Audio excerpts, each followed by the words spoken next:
Welcome, everyone, to our on-demand training on CSRS and CSRS offset federal retirement benefits for federal employees.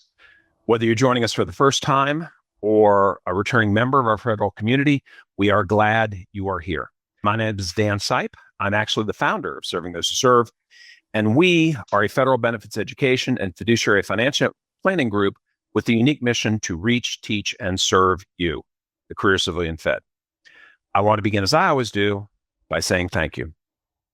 Thank you for taking the time to join us today, but also thank you for your service to the government, to the country, to me, to everyone. In normal times, you don't hear that enough. These have not been normal times. You don't hear it enough, but you will always hear it here. I know you're watching this on your schedule, and that's exactly why we created this format.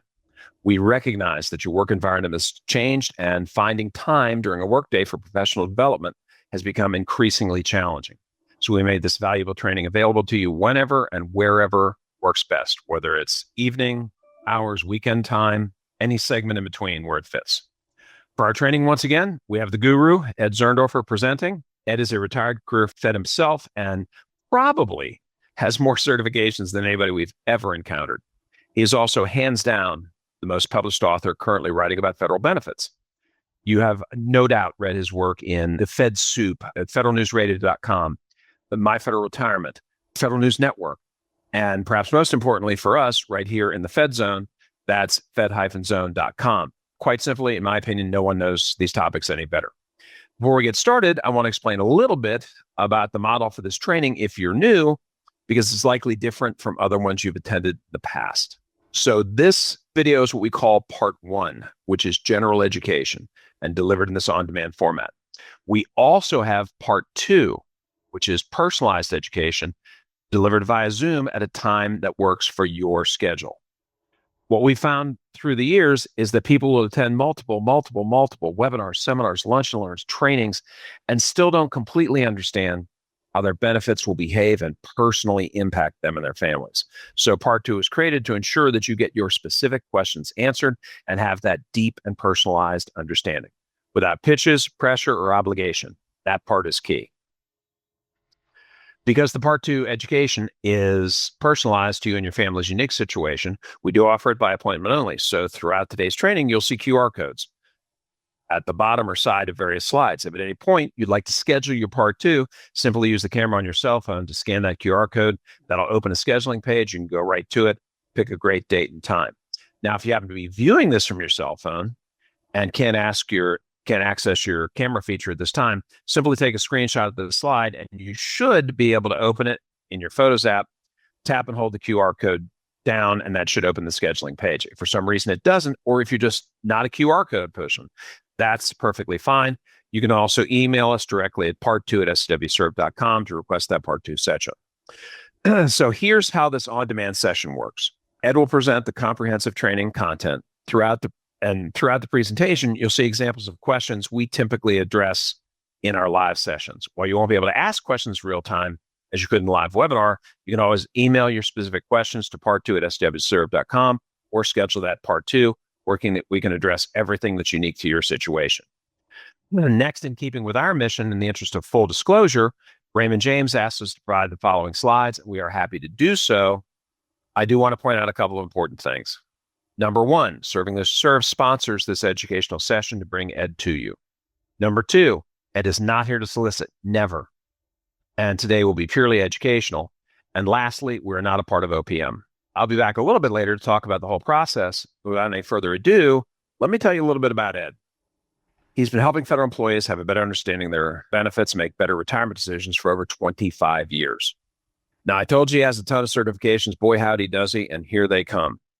He is a certified financial planner, a chartered life underwriter, a chartered financial consultant, a certified employee benefits specialist, an enrolled agent, and like all of our advisors here at Serving Those Who Serve, is a chartered federal employee benefits consultant.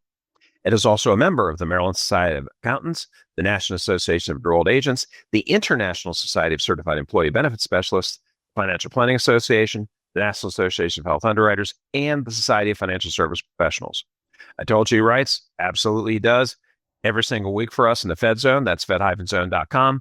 and also for my federal retirement. And he is my featured go-to guest on our FedLife podcast. Those go up every month. So without any further ado, let me turn it over to my friend Ed. Take it away, sir. Thanks very much, Dan.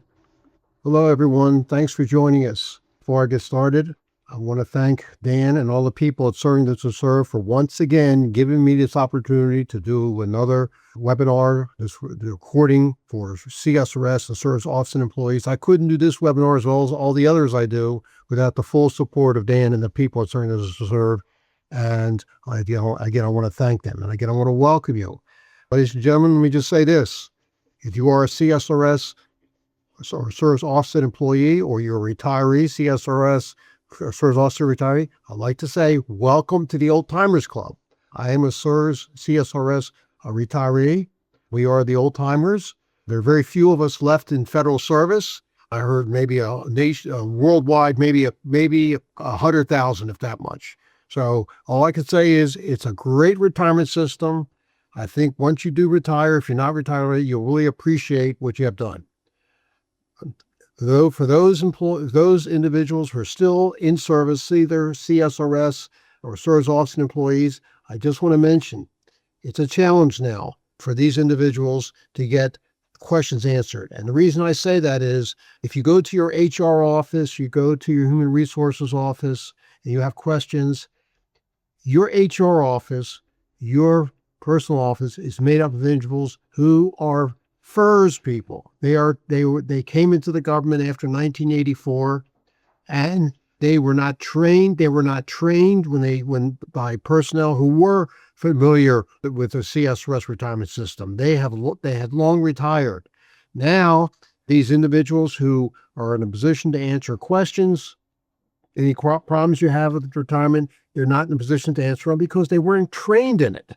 So that's one of the reasons we're presenting this information for CSRS and Service employees, so you have a better idea about your retirement. And in case you have any questions, please, Dan's going to talk about this part 2 process as a follow-up. I will also tell you that even at OPM, the retirement office at OPM, which will ultimately adjudicate your retirement application, they have not been trained totally on CSRS. I have had several experiences with talking to people at OPM where I've encountered problems with employees who had questions, and they say, we don't know the answer. We have no idea what you're talking about. That's very unfortunate. Well, hopefully you will not be, that'll not up to you, but in the meantime, sit back, take in the information, and please, if you don't get it the first time, that's one of the advantages of this recording. You can listen to it as many times as you want at your leisure. You don't have to listen to the whole thing. You can come back, do it, and, pick up where you left off. So please, we're happy to do this. And with that, let's go ahead and get started. Before actually we get started, I want to point out some important websites up here on the screen. The first bullet, www.opm.gov, is where you get specific information about CSRS and Service Offset retirement, especially if you go to the CSRS and retirement manual. There is the CSRS and FERS retirement manual. On their website, opm.gov, they have publications, one of which is the CSRS and FERS retirement manual. You can download it. It's pretty thick, but you can look, especially go to the chapters that are devoted to CSRS and Service Offset. Probably 90% of the slides you see today, or that you'll see today when you're viewing the presentation, were taken off, the information was taken off from the CSRS and FERS retirement manual. The next bullet, www.fed-zone.com, as Dan mentioned, I write a weekly column for Serving Those Who Serve. It's called the Fed Zone. I write one column a week, every week of the month, every month of the year, on average about 50 to 60 columns each year. On what topic? Employee benefits. I've written columns on CSRS, so Service Offset. I've written columns on FERS. I've written columns on Social Security. I've written columns on TSP, on all the insurance benefits, FEHB and Medicare, dental vision insurance, life insurance, long-term care insurance. I've written columns on tax planning for retirement, survivor benefits, and estate planning. You name it, I will write about it. I've been writing these columns ever since April 2019. For over 6.5 years, I'm writing these columns, And every column I've written in the Fed Zone has been archived. If you have a particular subject you'd like to read about, for example, CSRS or TSP, anything, all you have to do is go to www.fed-zone.com under the search engine. Put your favorite topic, and every column I've written over this past 6.5 years will pop up. I want to emphasize the fact that the way I write my columns is so that you understand them. Nothing high-powered, down to earth, good information. A lot of your questions about your employee benefits can be answered just by reading my columns. Let's be very honest with one another. If you're an employee and you go to your HR office, you go to your personal office with questions, some of the questions you ask personnel, they cannot answer, they will not answer, or should not answer. I'm going to give you an example. You may have questions about how to invest in a TSP. Which funds should you put your money into? They're not financial planners. They're not supposed to answer those type of questions. You may ask questions about how are my retirement benefits taxed? They're not accountants. They can't answer the questions. You may have questions about how does this CSRS offset work? Like I said a few moments ago, they have not been trained on CSRS offset. They are all FERS people. Now you do have a place to get those questions answered. It's called the Fed Zone. So please take advantage of it. And if you happen to be a retiree, and retirees attend and listen to our webinars, you may have questions too about your retirement benefits. You may have questions about your CSRS annuity or TSP or Social Security. You too can get your questions answered by just reading my columns. So take full advantage of it. One particular Fed Zone column I wrote a couple of years ago, and this was for CSRS and CSRS offset employees. We're going to find out a little bit later that if you are a CSRS employee or a CSRS offset employee, you have an option to contributing extra money. Extra money can be contributed to what's called the CSRS Retirement and Disability Fund. It's called the Voluntary Contribution Program, the VCP. Now, this program has been around ever since CSRS has been around, but there's been very little publicity. I was in the government for 32 years. I didn't find out about it till I was like 20 years into the government, in which you can put extra money into it. As I say, we will talk a little bit about it later on in the course of the presentation. But if you want to get more information about the Voluntary Contribution Program, I have here put the links where you can go to. Here are the links where if you want to take a camera shot of the screen, you can use that to go to the Fed Zone. I wrote 4 columns on it to learn more about what's called the Voluntary Contribution Program.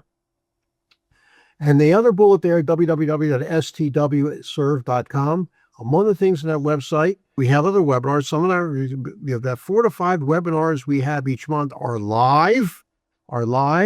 You sign up, you attend, there's no cost. And we have, of course, other recordings, but some of the webinars we give are live. You can attend.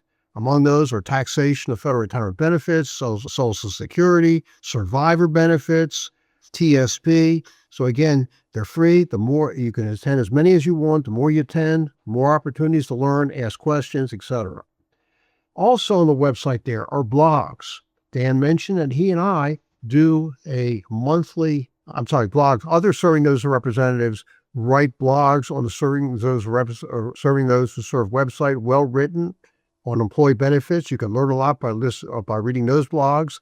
And what I meant to say about podcasts, Dan mentioned he and I do a monthly podcast together in which we review my recent Fed Zone columns. There's questions and answers about the column, and they run for about an hour and a half. You can learn a lot by listening to the podcast. There's over 100 podcasts out there that he and I have done over the years, which you can listen to at your leisure and learn a lot. So please, there's a tremendous amount of information out there on the website there, Serving Those Who Serve. We're here to help you. We're here to answer your questions. We're not here to sell. We don't sell. We educate. So please take advantage of what's out there. All right. With that, let's go and get started and talk about CSRS and CSRS offset. And I want to before we actually get into the details, I want to mention that for years, like Dan mentioned, for over 25 years, I've been doing seminars, now webinars. Pre-COVID, it was all seminars, live seminars. I did live seminars for CSRS Service Offset. I did live seminars for FERS employees. I go around the country. In some cases, I went out of the country to do these seminars. And before I would start any type of live seminar, I would ask the participant the following question. Suppose I'm going to be doing a CSRS Offset live seminar.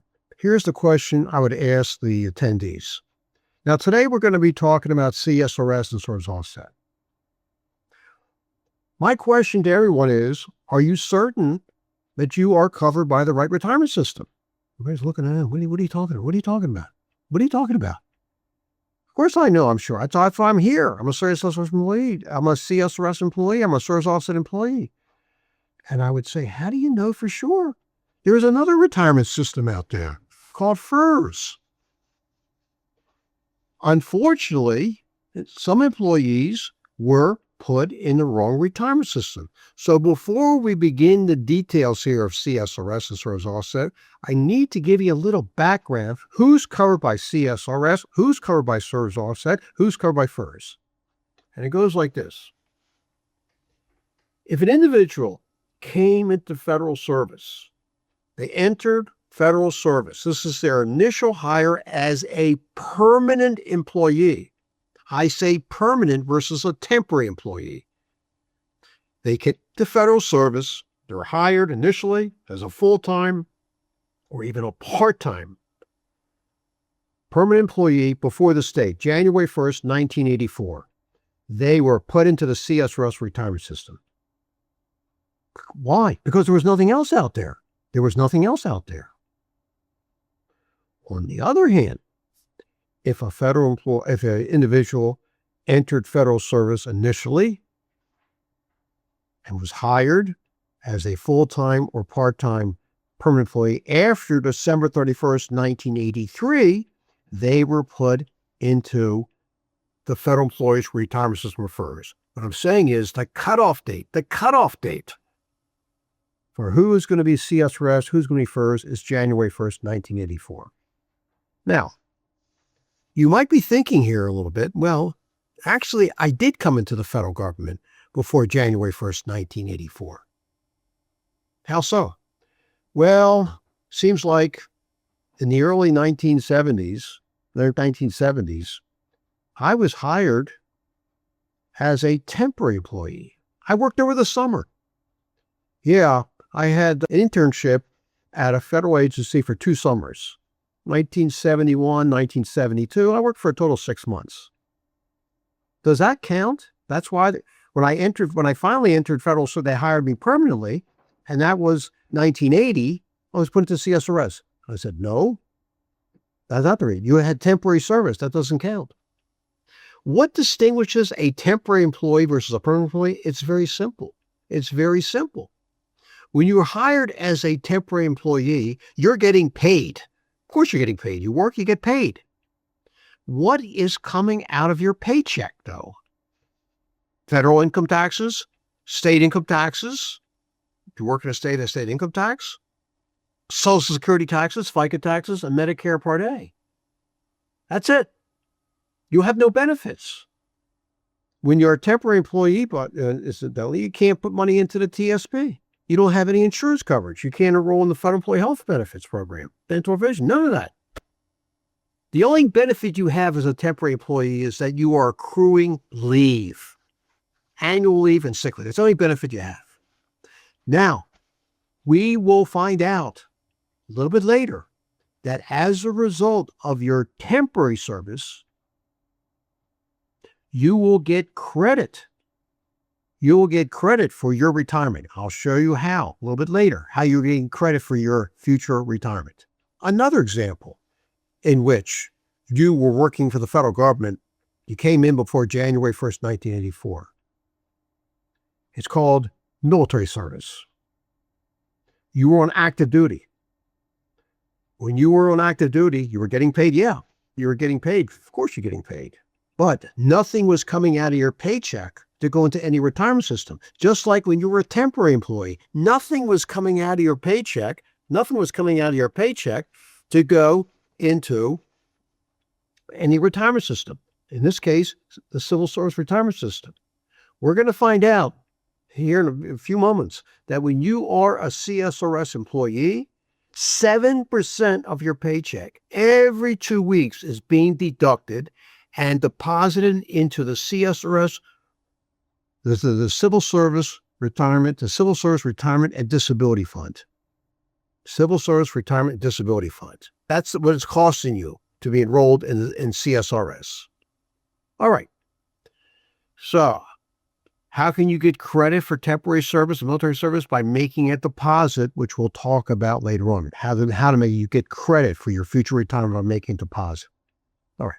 Now, what about this thing called SERVS offset? Where did that come about? All right.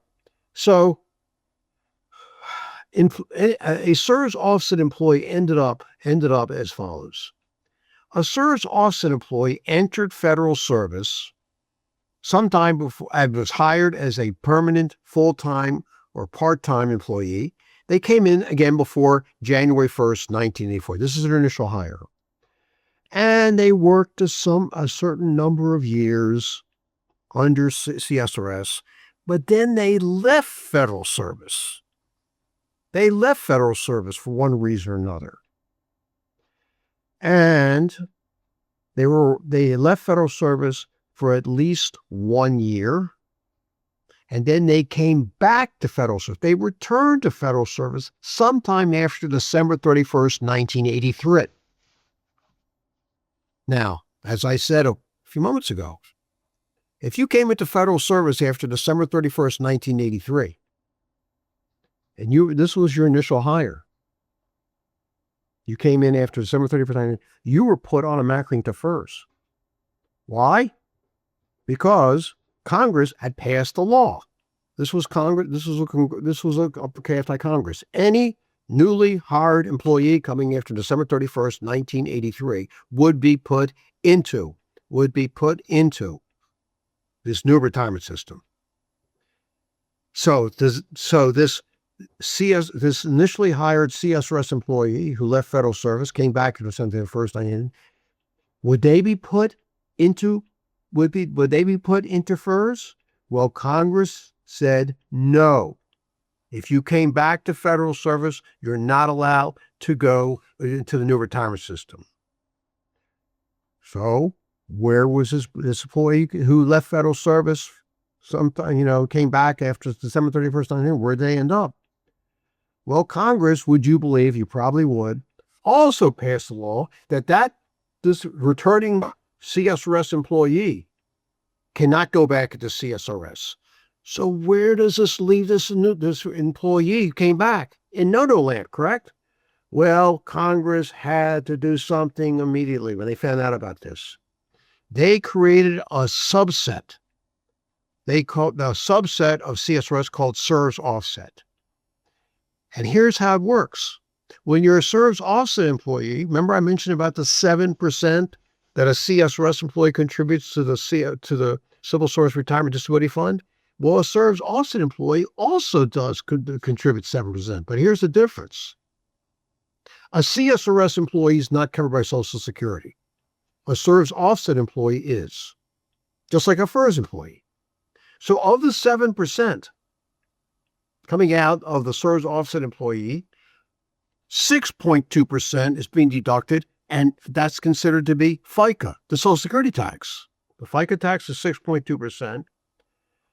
And another 0.8% is being deducted from the employee's paycheck and deposited into the CSRS Retirement Disability Fund. That's where you come with the 7%. That's where you end up with the 7%. But ladies and gentlemen, keep the following fact in mind, that the rules regarding when you can retire under SERVS offset, the calculation of your annuity, everything is the same. Everything's going to be the same if we're going to find out. Eligibility to retire, calculation of your annuity. But at a certain point, and we'll go over that, your CSRS annuity is going to be offset. Offset by what? And you'll see this later. Offset by the amount of Social Security you earn as a service office employee. You'll see this later on. Now, my first assignment to you is to make sure that you are covered by the right retirement system. By the right retirement system. And that's a question I would always ask when I did a live seminar. Prove to me that you're covered by the right retirement system. You have a form. I know you have this form if you're an employee. You have a form SF50. A lot of boxes on form SF50. But you need to go to box number 30. Take out your most recent SF50. Go to box number 30. And you will see the following. Look on the right side. SF50 box number 30. There's a code depending on what retirement system you're covered by. And OPM, who runs the show here, has these codes for box number 30 according to what retirement system you're in. If you're a CSRS, you should have a code 1 or 6. I had a code 6. Don't ask me why I had 6 versus 1. I don't know. I had the 6. I'm in the right retirement system. If you're service offset, you should have a code C or E. Notice Social Security. You're a temporary employee. You're not covered by any retirement system. You have a code number 2. And then on the bottom of the screen here are all these codes for FERS employees. Ladies and gentlemen, please make sure you have the right code. Think about your circumstances when you were hired. Did you leave federal service, come back for at least 1 year, come back after 1 year? This is after 1984. These should be C or E. And make sure you got the right code, because if you do not have the right code, you have to contact your personal office immediately to get things straightened out. I will tell you, particularly in the mid to late 80s, there were employees who were supposed to they came into federal service, they were supposed to be put in FERS and were not. They were put in the wrong retirement system. It created a lot of problems. Let me share with you one example. I had this case. There was an individual who came into federal service in 1977. She worked for about 7 years under CSRS, left federal service for about 1.5 years, came back in 1986. Now, which retirement system, when she came back, should she have been put into? Serves offset. Well, she was mistakenly put into FERS. Personnel blew it. So she came back to federal service in November 1986. She worked for 25 years under FERS. And then on November 30th, 2011, she had 25 years of service plus the 7, which makes 32 years. She reached age 60. She decided, I'm going to retire. She retired. Within a week of her retirement, she gets a letter from OPM's retirement office. This is the office that adjudicates your application. The letter said, "Dear ma'am, we regret to inform you, we have received your application for retirement, but you were put in the wrong retirement system. You should have been service offset. And until we, OPM, can figure out what to do in your situation, you're going to have to go back into federal service." Now, what's the problem here? Well, one problem is the fact that when you're a CSRS employee or CSRS or serves offset employee, yes, you contribute to the TSP, but you get no matching. FERS employees get matching. She got 25 years worth of matching. Also, I remember a time in which CSRS employees could not contribute to the TSP. They couldn't start contributing to the TSP, I think, until 1990. And, of course, the FERS annuity is calculated different than the CSRS annuity. So they told her, you got to go back to work. And only after a few months, they came back to her and says, okay, you can retire, but you're going to have to pay back. You're going to have to pay back. You're going to have to pay back as a CSRS offset retiree, but you're going to have to pay back all that matching that you got received. All those additional contributions you made to the TSP, because at one point, FERS employees could actually contribute more money to the TSP compared to CSRS and CSRS employee. So she did that, she retired. Now, this was totally unnecessary. Totally unnecessary. Didn't have to happen that way.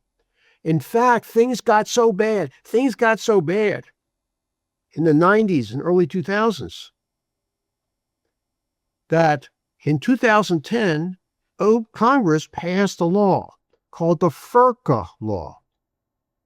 That's FERCCA. What does that stand for? It stands for the Federal Erroneous Retirement Coverage Correction Act of 2010. And that created an office at OPM that covers employees who are put in the wrong retirement system. So please take this seriously and check your code. And you got the wrong code, you need to contact personnel at your personal office as soon as possible.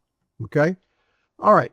So getting back to what I said about payroll deductions, I call these mandatory payroll deductions. When you're a CSRS employee, every 2 weeks, 7% of your paycheck is being deducted from your after-tax wages and contributed to the CSRS retirement disability fund. That is your cost in the plan.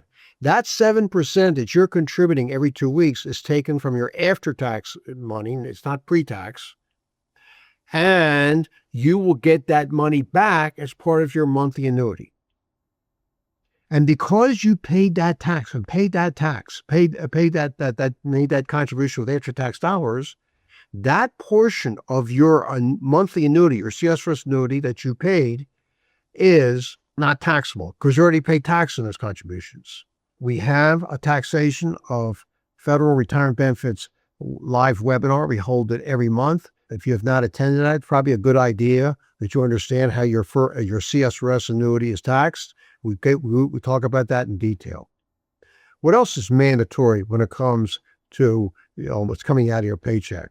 You pay the Medicare Part A hospital insurance tax. It's 1.45% of your wages. You pay the 1.45% and your agency matches. Notice what is not being deducted from your paycheck if you're a CSRS employee. Social Security. Social Security employees are not entitled, CSRS employees are not covered by Social Security. If you want to get a Social Security check, when you turn, you can get it as early as age 62. One way is you go out and get your 40 credits of Social Security. All you need is 40 credits. Another way is if you're married to someone or you were married to someone, you'll be eligible to receive half of theirs. Now, what I just said is now true. Prior to January 5th, 2025, a CSRS officer retiree was limited in terms of their Social Security benefits because your Social Security benefits were subject to what was called the windfall elimination provision, which reduced your Social Security. If you were a CSRS employee married to someone whose Social Security was a lot more and half of theirs was Social Security more than yours, you could get half of it, except for an offset called the government pension offset. Those two offsets are gone. You can get your full Social Security, no reductions. So please, if you have not attended one of our live Social Security webinars, we talk about that. We do not hold those webinars every month, probably maybe every other month. Okay. And what about if you're a CSRS offset employee? Well, we have 0.8% of your paycheck being deducted and contributed to the CSRS Retirement Disability Fund. And then I mentioned about the FICA tax you're paying, Social Security tax, because you are covered by Social Security, 6.2% of your wages, up to what's called the maximum wage base each year, $184,000. This year in 2026, last year was $176,100. Now, what does that mean? Let's suppose you're working this year and you're going to be earning, let's say, $190,000. Your Social Security wages this year are going to be $190,000. Well, you're at the point you reach $184,500 in wages, your agency stops taking out FICA tax until next year when they start the Social Security, the maximum wage base starts all over again. At that point, to the end of December, until December 31st, 2026, they will take out 7%. 7%. By the way, you might be thinking, gee, 7% doesn't sound like a lot of money. Yeah. Who knows putting in the most of the money to your retirement system? It is your agency. They're putting in an average. If you're a CSRS and service officer employee, they are contributing from their budget almost 28% of whatever your wages are come from them. They're putting into the CSRS retirement fund. 28% of your wages comes from, you're paying from their budget to help for your retirement. And what are you going to be getting? Something called the CSRS annuity, which we'll be talking about later on.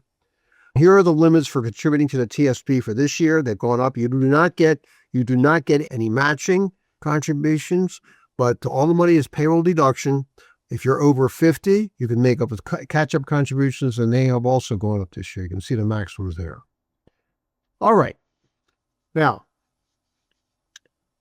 let's go to another box on your SF50, a very important box. It's box number 31. If you look on your SF50, we have several boxes, but box 31 will say Service Computation Date, SCD for short. And below that, below SCD, will be the word leave, L-E-V-E. And then below that will be a date, year, month, day. Now, what is this all about? Leave. What leave are we talking about here? We're talking about annual leave. Annual leave.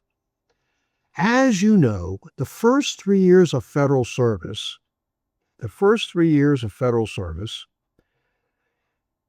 you accrue, if you're a full-time employee, you accrue 4 hours of annual leave every 2 weeks. And then when you get to year 4, through the end of 14 years of service, you accrue 6 hours of annual leave every 2 weeks. I think the last pay period you get 10 hours. And once you get to 15 years of service, you accrue 8 hours of annual leave. So what is this date? What is this date in box number 31? Is it your hire date? Makes sense. So here's an example. Suppose you were hired to federal, so we have someone who was hired to federal service on, let's make it January the 22nd, 1981. January 22nd, 1981. Okay? So that employee came to federal service, so their SCD for leave would be January 22nd, 1981. Makes sense. First, their hire date.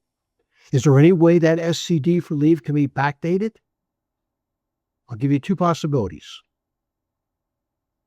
Possibility number one, that employee, prior to being hired as a permanent employee, full-time employee, they had temporary service. Let's say they had a year's worth of temporary service. They were maybe in the Peace Corps. Maybe they worked for a federal agency on a temporary basis for a year. So their SCD for leave should be automatically backdated to January 22nd, 1980. That same employee also had 3 years of military service, active duty military service. That also automatically backdates the SCD for leave. Now, with 3 years of active duty military service, they had their SCD for leave will now go back to January 22nd, 1977. And that means when they were hired, they immediately went into the 4-hour accrual category for leave. So I would say and there's no deposit required. When it comes to leave, your leave being backdated, you don't have to make a deposit. It should be automatic. So the SCD for leave is pretty cut and dry. Now let's move on to the SCD for retirement. The SCD for retirement. Ladies and gentlemen, the SCD for retirement is crucial regarding your retirement from federal service under CSRS or service offset. How so? I have here on the screen, it's entitled Years of Service. Years of Service. And then in italics, I have two words, eligibility and computation. Let's talk about this. Let's talk about eligibility computation. Eligibility.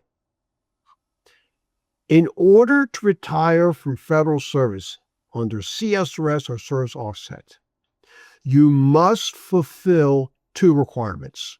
It's not an or, it's an and.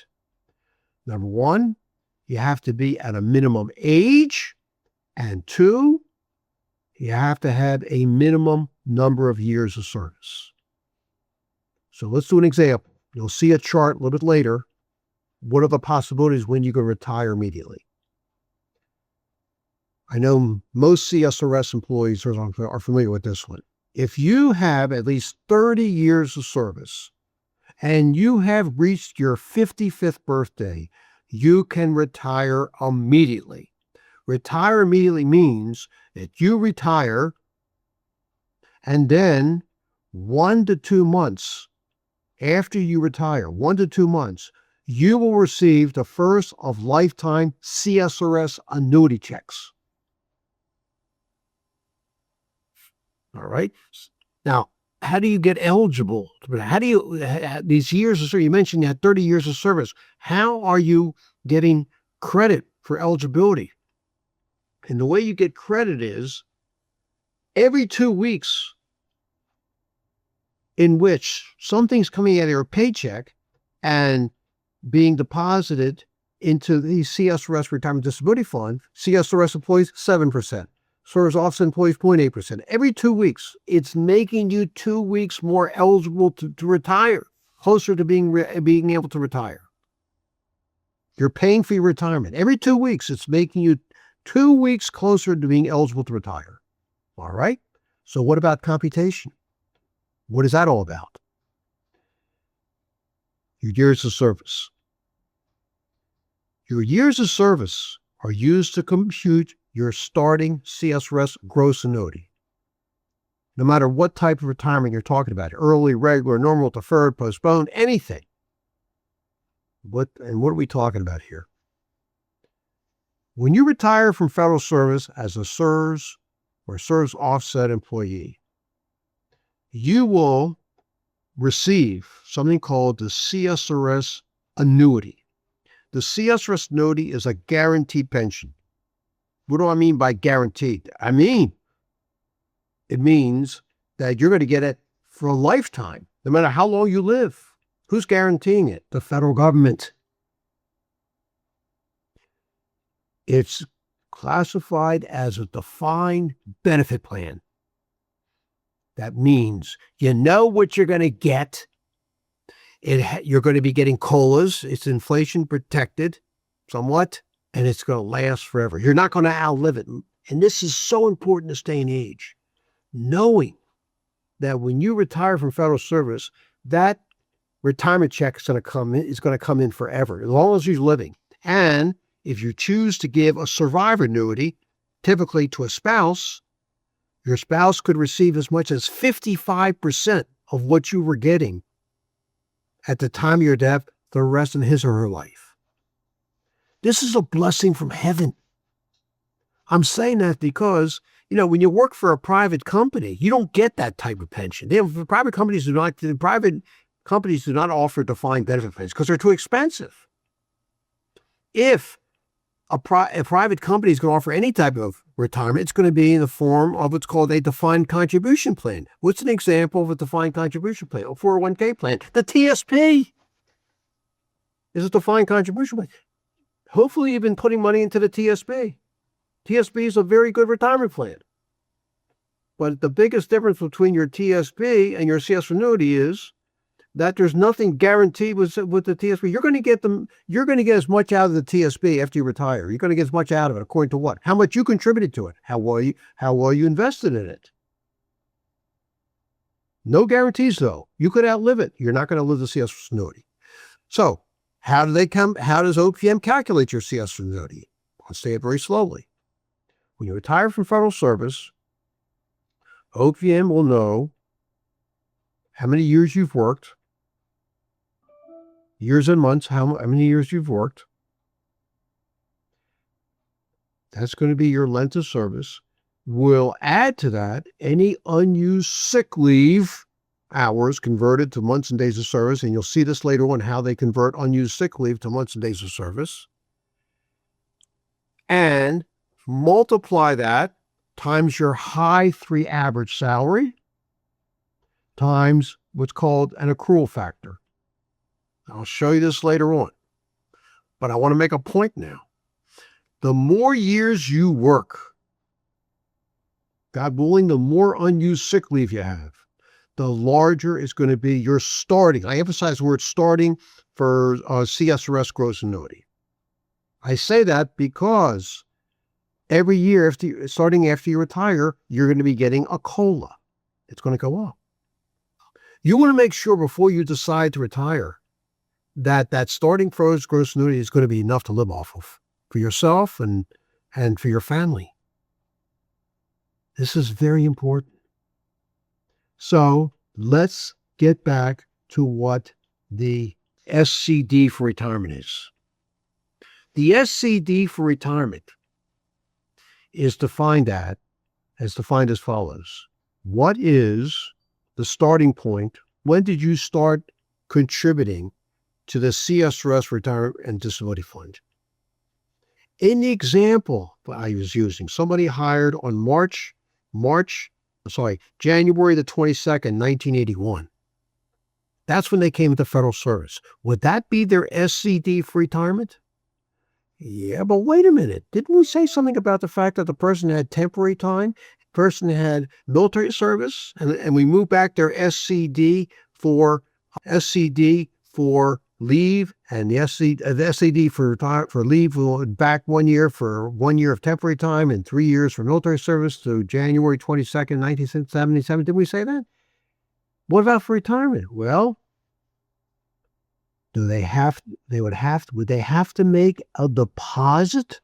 Would they have to make a deposit to get credit for retirement? We're going to discuss that. We're going to discuss that in a few moments about the need to make a deposit, need to get deposit. So your second assignment is you need to check what your SCD for retirement is. Will it be the same thing as your SCD for leave? Not necessarily. There are some agencies in which you can find out your SCD for retirement, particularly Defense Department, but other agencies don't have that. So you should check with your personal office to find out what your SCD for retirement is. If worse comes to worse, personnel can't help you, you can email OPM and ask them. Here it is, retire@opm.gov. Now you're going to have to be patient. OPM is understaffed and they're back. It may take anywhere from 3 to 6 months for them to get back to you. But this is very important. Ladies and gentlemen, you need to know what your SCD for retirement is. Again, for 2 reasons. It will give you an idea about when is the earliest you can retire. Remember, I said the word eligibility. And 2, it'll give you an idea how many years of service will have you used in the computation of your annuity. All right. So let's talk about these deposits for military service and deposits for temporary time. I want to put a summary here that when I mention about credible civilian service, it does include this temporary time. It's called non-deduction service temporary time if you make a deposit. Also, we want to talk about, well, suppose you were in the government initially and you left the government. And when you left the government, you know those contributions you made every 2 weeks, the 7% or 0.8%, you took them out. You had that option of taking that money out. But then you came back to federal service. Do you have to redeposit that money? Not necessarily. We're going to review those rules.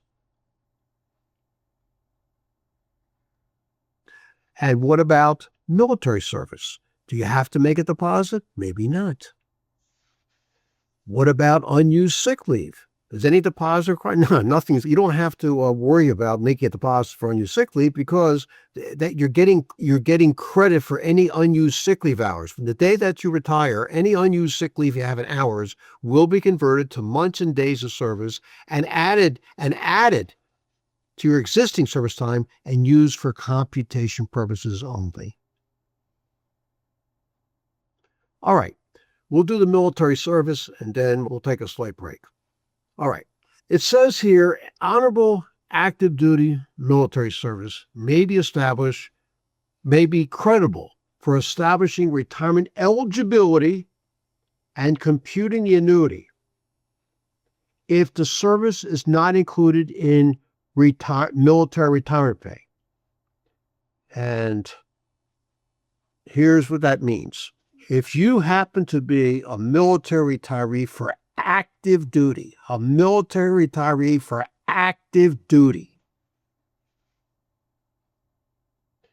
you retire from the military after 20 years of service, doing 25 years of service on active duty, you're retired, you're getting this military pension, here you're into federal service, and you say, gee, it'd really be nice if I could get credit for all those years I was in the military.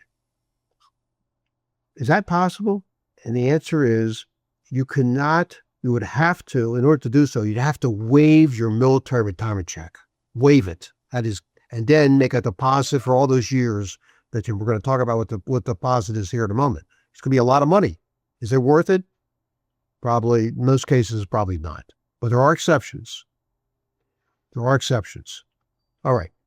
And one exception is your retirement is based on combat-connected disability retirement, or if you are a reservist, you're getting reserve retirement pay, you don't have to waive that, and you can make a deposit for active duty time as when you were in the reserves and get credit for federal purposes.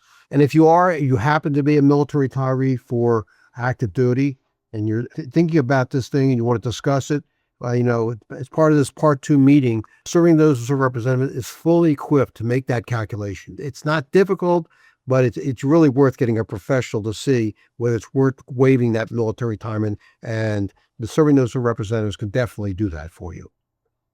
All right, let's talk about if you're not a military retiree. Do you, in terms of you had some active duty time, 3 years, 5 years, 10 years, whatever it is, do you have to make a deposit to get credit? Well, unfortunately, the rules here are a little bit overwhelming. This comes out of the CSRS retirement manual. I sort of summarize it as follows on the screen here.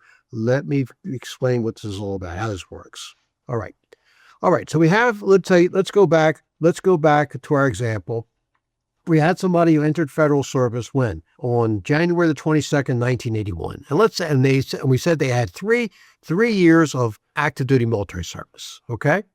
So let's follow what it says here. They were employed, they came to the government before October 1st, 1982. Okay?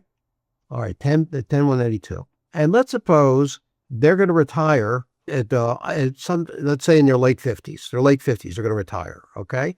Now follow the hour here. They're retiring under age 62, at age 62. Now, the rule is this. Here's the good news. If an employee came into federal service before 10/1/82 at prior military service, they are getting automatic credit for both eligibility and computation. No deposit required. No deposit required. They're getting automatic credit. They don't have to make a deposit. But then when they retire, their annuity will be computed. Computed using those, in our example here, it shows that the employee who came in January 22nd, 1981, did not make a deposit. They had 3 years of military service. And then they retire, let's say at age 58. Okay.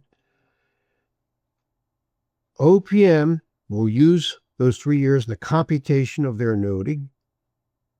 But then when that employee turns age 62, OPM is going to find out whether that employee is eligible for Social Security. It's called the Catch 62 provision. And if that employee had not earned a minimum 40 credits of Social Security, OPM says, no problem. Now the retiree keeps those extra 3 years. And those extra 3 years translated to an extra 6% of the person's high 3 average salary. But if that employee had earned the 40th credit of Social Security and the employee did not make a deposit, that OPM is going to subtract 6% from their annuity at that point. They're going to lose 6% because they did not make a deposit. Again, this applies to any employee who came into the government before 10/1/82. But then the law was changed. Always changing things here. Suppose an employee came in after October 1st, after September 30th, 1982. Okay? The employee who had prior military service will not get any credit for eligibility or computation unless they make a deposit. They have to make a deposit. Whether they are eligible for Social Security, they must make a deposit. That's the difference. All right. Okay. So Dan, I think it's time. Let's go through some questions now. We come back. I will cover deposits and then redeposits. Absolutely. Okay, folks, on the screen right now, we have an example of some of the questions that we would receive at this point in the webinar. So take a look at them. They may jog something for you.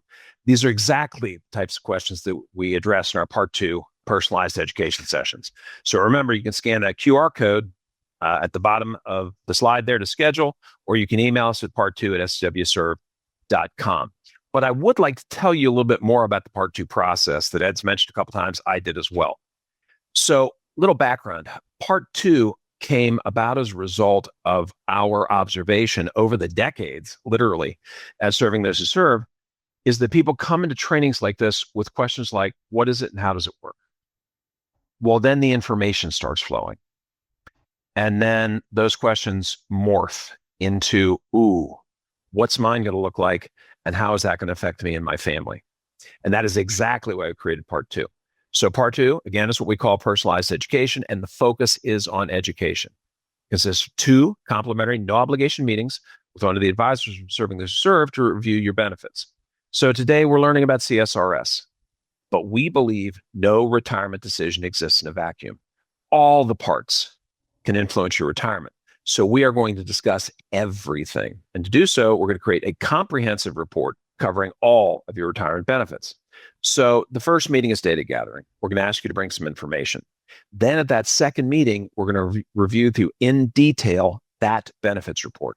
So obviously, we'll do some pension projections, but we'll also talk about Social Security, TSP, FedLife, health insurance, Medicare, survivor benefits, all included within the report. What I'd like to do here, though, is we'll compare and contrast between the reports you're used to from your HR and the ones that we offer. Those HR reports are fantastic, incredibly accurate. But one of the things that I've noticed is 201, they only show the first year of retirement. And I've been doing this close to 40 years, folks. I haven't met anybody that said, Dan, I only plan on being retired 1 year. So by contrast, our report is going to go much further, actually out until age 90, and also give you multiple scenarios for different retirement dates as we project out over the longer term what yours might look like. Second, with regard to Social Security, some of the HR reports will give you sort of a summary. And yes, you can always log into ssa.gov to track down some more information. But our report is going to bring Social Security and your pension together and also show you what future cost of living adjustments might be. And that is really important. So to sum it all up, yes, we'll cover CSRS retirement, but also survivor benefits, FedLife, health insurance, TSP. People have so many questions about TSP, especially this year. Roth TSP, traditional TSP, Roth conversions, in-plan Roth conversions. How do I get money out of TSP? Those are all things we can talk about in those meetings. And again, there's no obligation. So Ed and I encourage people to take advantage of this. We've really never met anybody who said they didn't learn something from a part 2 session. And best of all, meetings are held over Zoom, so you don't even need to go anywhere. Again, you can schedule them at times that work with your calendar. So to schedule, simply scan the QR code you see on the slides or email us at part2@swserve.com, and we will send you a calendar link and you can pick a great date and time. The one thing I will tell you is these things are incredibly popular, especially after the year we've all been through. So if you don't see a good date in the same week that you're checking, go out to the next one, and I think you'll see more. We've opened up the calendars as wide as we can. I've even come off the bench, so you might get stuck with me. So by all means. So I can't stress enough that this is an opportunity for you to get a deeper understanding of how things work. So scan that QR code and let us know. There we go. Okay, we're going to continue and talk about deposit service. Just as a reminder, if you are CSRS or you are a CSRS or service offset employee, and at some point of your federal service, you were a temporary employee. As I mentioned when I was describing what a temporary employee is, when you are a temporary employee, you're not contributing to any retirement system, and including CSRS or FERS. So then you became you're hired as a permanent CSRS employee, and you were covered by CSRS. So when you became a permanent employee, hopefully something was mentioned to you by your HR office or personal office about making a deposit. Deposit for what? For the amount of time that you were a temporary employee. Remember, all the time that you were a temporary employee, nothing was coming out of your paycheck to go into CSRS. Now you are a permanent employee, you can make a deposit. And what is that deposit, and why maybe important to make that deposit?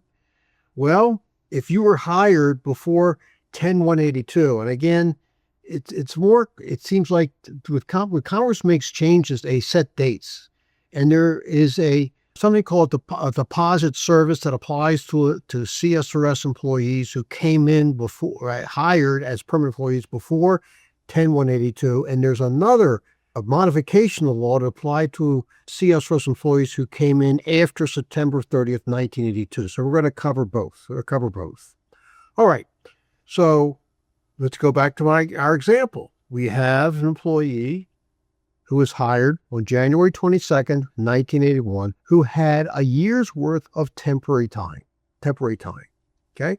And when that employee came to federal service, hopefully something was mentioned to the employee about their temporary service, about making a deposit. Okay. Well, here are the employee's options. The employee's option when they heard about this. They can make a deposit. Deposit is going to equal to what? 7%. 7% of whatever the employee's wages were when they were working as a temporary employee. 7%, because that's what would have been taken out of their paycheck had they been a permanent employee. 7% of their wages. So let's say they worked as a temporary employee for a year. They earned a total of, let's say, $10,000. What's the deposit equal to? 7% of $10,000 is $700. And if they made that deposit within 3 years of their hire date, they would owe nothing. And they'll get credit. They'll get credit for both eligibility and for computation. Now the employee says, well, maybe I don't want to make it. I don't think it's worth it. A year's not worth it. Well, here comes the good news. If the employee does not make a deposit, okay, they're still going to get credit for eligibility. And they're going to get credit for computation. How so? If the deposit is not made, okay, when they do retire, that time will be used in the computation of their annuity. And that time is also used to make the employee eligible. So, and what happens if they didn't make the deposit? Well, let's do an example here. Another example. This is, I had one of my clients. I do their taxes. This is what happened to them. They had a total of 39.8 years of CSRS service. 39.8 years of CSRS service. of which 1.8 years was temporary time. I call it non-deduction service, as it says on the screen. It's called non-deduction service because nothing's being deducted to go into the CSRS Retirement Disability Fund. So they had a total of 38 years of being permanent employee and 1.8 years of being a temporary employee. And when they retired, OPM calculated their annuity based on 39.8 years of service. At the time that they retired, they owed a deposit of $3,190. That includes the 7% of what they earned plus accrued interest. So it turned out that their gross annuity, which includes the temporary time, is $65,619. Since they did not make that $3,190 deposit for temporary time, OPM is going to permanently reduce their annuity by 10% of whatever they owed, which is $319. In other words, the $65,619 gross annuity is going to be reduced for the rest of the person's life by $319, which brings them down to $65,300. Note, the $319 remains the same, even with cost of living adjustments. Keep in mind that when you retire from federal service as a SERS or SERS offset employee, your annuity gets, each year you get a cost of living adjustment. So their starting annuity was $65,619. The following year, that $65,619 went up by whatever the COLA was that the given year. But yet, because they didn't make their deposit, it's going to be reduced again. Now, the second year CSRS annuity, which is including the COLA, will be reduced by $319. Okay, or second. Suppose after 10 years. What's going to happen after 10 years? After getting 10 years of annuity payments, the $3,190 would have been deducted. $390 for 10 years, for being deducted for 10 years is a total of $3,190.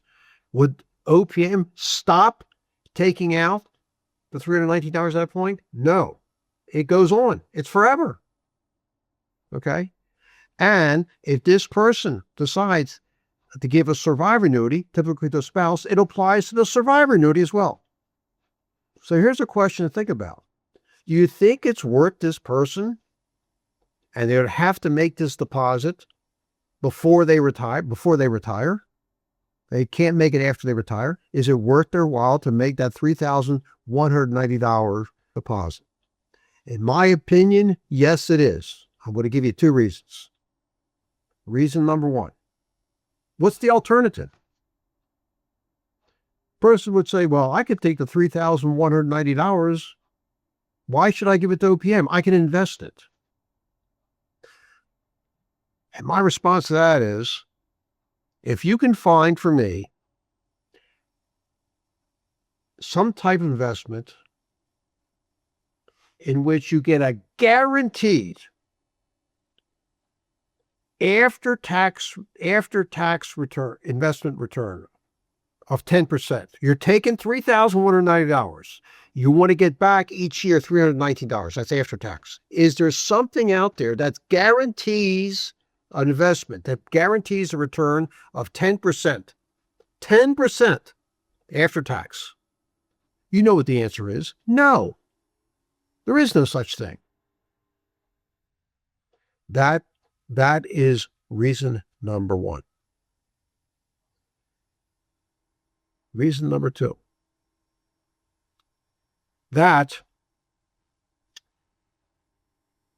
How long would the person have to live to get their money back if they made that deposit, $3,100? I should say, if the person was married, between how long would the retiree and the retiree spouse have to live to make it worthwhile? If the second spouse, because we're giving a survivor annuity, the second spouse to die is within 10 years. After 10 years, the second spouse dies. After 10 years after the annuity started, you get your money back. You get your money back. I think having a joint life expectancy of 10 years is not much to ask. Somebody retires in their late 50s. I've been retired now for 20 years. You know, we're living longer now. So it is worth it. I also want to mention that we're going to be talking about a little bit about that voluntary contribution program, VCP. VCP. You can make voluntary contributions. You can put extra money to the CSRS Retirement Disability Fund. We'll talk about that a little bit later. But I will tell you, you cannot make voluntary contributions into the CSRS Retirement Disability Fund if you owe a deposit. You have to pay that deposit first before OPM is going to accept your money into the VCP. And the other thing I want to mention is when you look on that GRB report, you're going to see a section that says, under benefits analysis, I'll have on there pre-10-1-82 deposit. It'll tell you what you owe. I said at the beginning today, your retirement specialist, your HR office, personal office, probably does not know what that means. They have not been trained in this. That's why we're spending some more time about this today, so you'll understand what it is. It's going to say pre-10-1-82. I say pre-10-1-82 because now we're going to discuss what happens if you came into federal service after September 30th, 1982, and you had prior temporary service. Okay? All right? It's a little bit different. Let's read what it says here.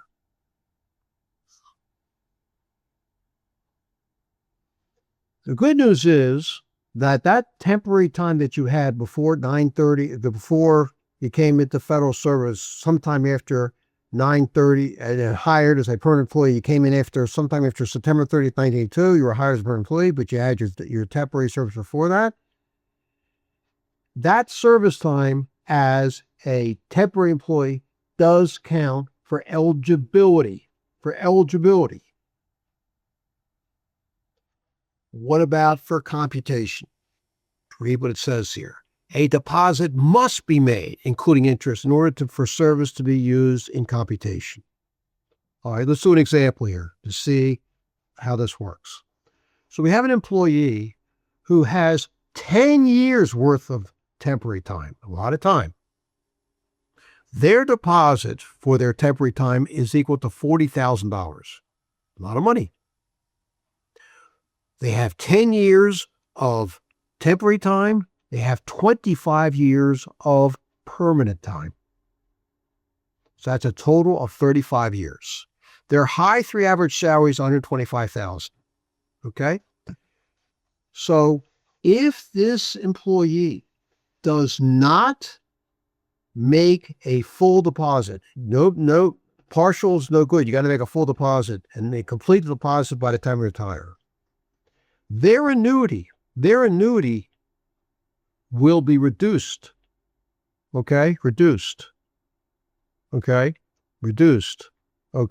As follows. Okay? Their annuity is going to be calculated taking 25 years. If they don't make the deposit, you're going to take 25 years, not 35 years, 25 years times 125,000. 125,000. And the other 10 years, the 10 years are not going to be included. So we're going to see a little bit later that the accrual factor for calculating annuity is for every year you have beyond 10 years of service. After 10 years of service, you get 2% of your high 3 average salary. So in this case here, we're taking away 10 years in the computation of the annuity. So 2% per year times 10 years is 20%. So in the calculation of their annuity, the individual is losing 20% of 125,000, 20% of the high 3 average salary, which is 25. They're losing $25,000 per year as a result of not making a full deposit of $40,000. My question, is it worth, you think it's really worth this person to make a deposit of $40,000? Well, let's do some calculations here. Well, if they make a deposit of $40,000, a full deposit of $40,000, okay? Remember, what are they losing here? $25,000 per year. $25,000 per year by not making a deposit. So $25,000 per year is $2,083 per month. If you divide $40,000 by $2,083, it equals 19 months. Okay? And what this means is that if this person makes a $40,000 deposit, full deposit, they will get their money back after being retired a little less than 2 years. Do you think there's a chance this person will live for 2 years after they retire? I think so. Or, again, this deposit will also carry over to the survivor annuity. So if the person and their spouse live more than 2 years jointly, they get their money back. It's worth it. It's worth it. I have a note here. If the retired CSRS or service office employee made the full deposit and lived at least 20 months after retiring, then the decision to make a deposit was correct. That's the bottom line.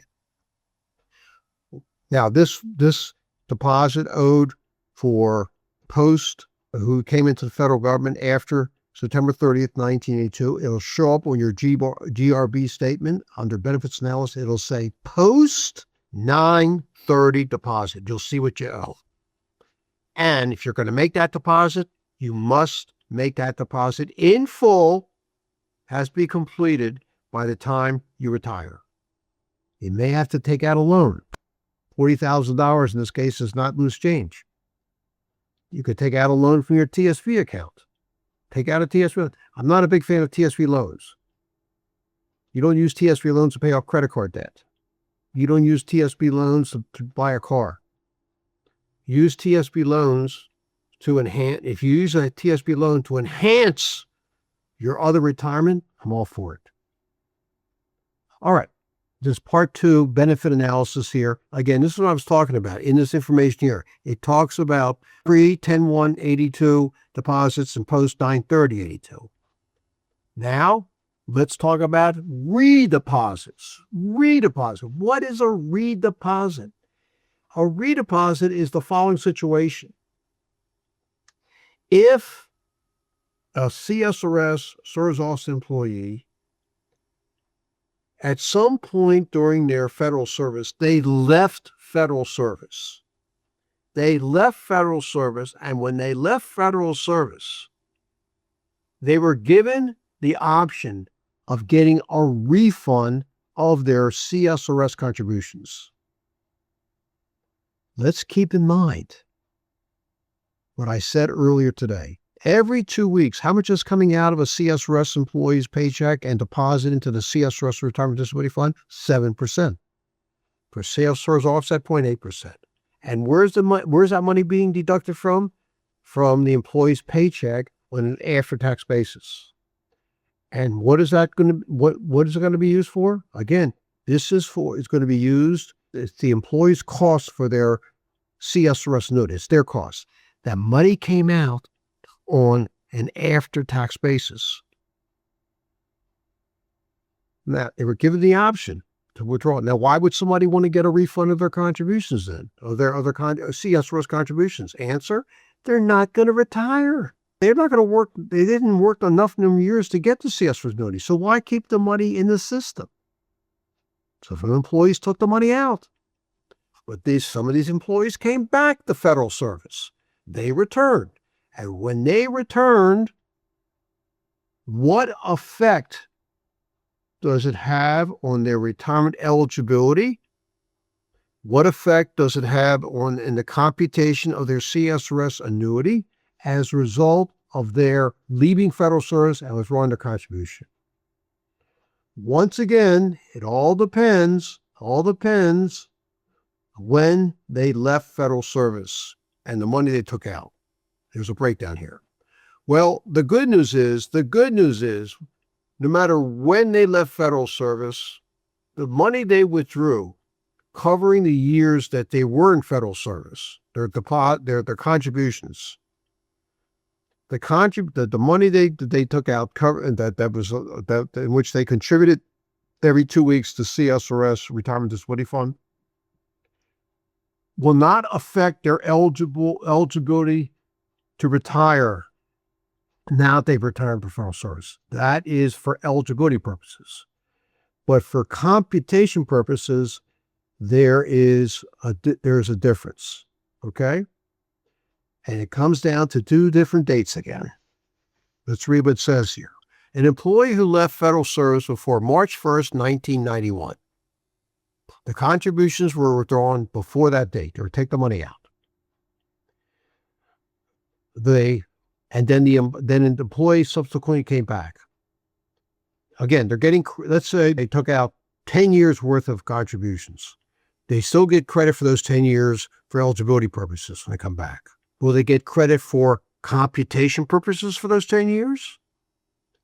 And the answer is, if they do not make a deposit, the answer is yes, they will get credit for computation purposes, but their annuity is going to be actuarially reduced. Actually reduced. That, again, is for employees who left federal service before 3/1/1991. These are CSRS also employees, and came back to federal service. They withdrew their contributions in total before this date.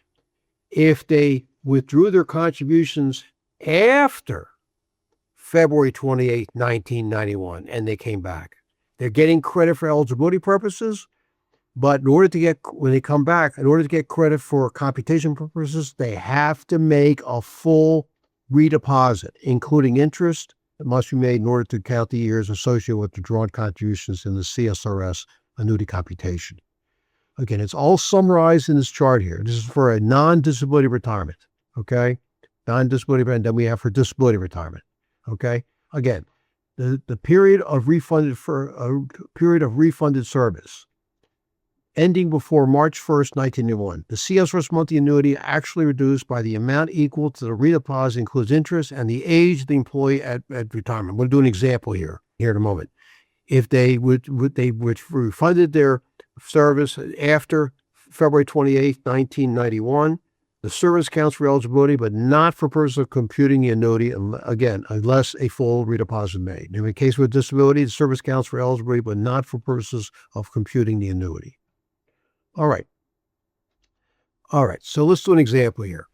And in the jargon of OPM, you'll see on your GRB report there, it says under benefits analysis, it'll say pre-March 1991 redeposit with the dollar amount, or post-February 28th, 1991 redeposit.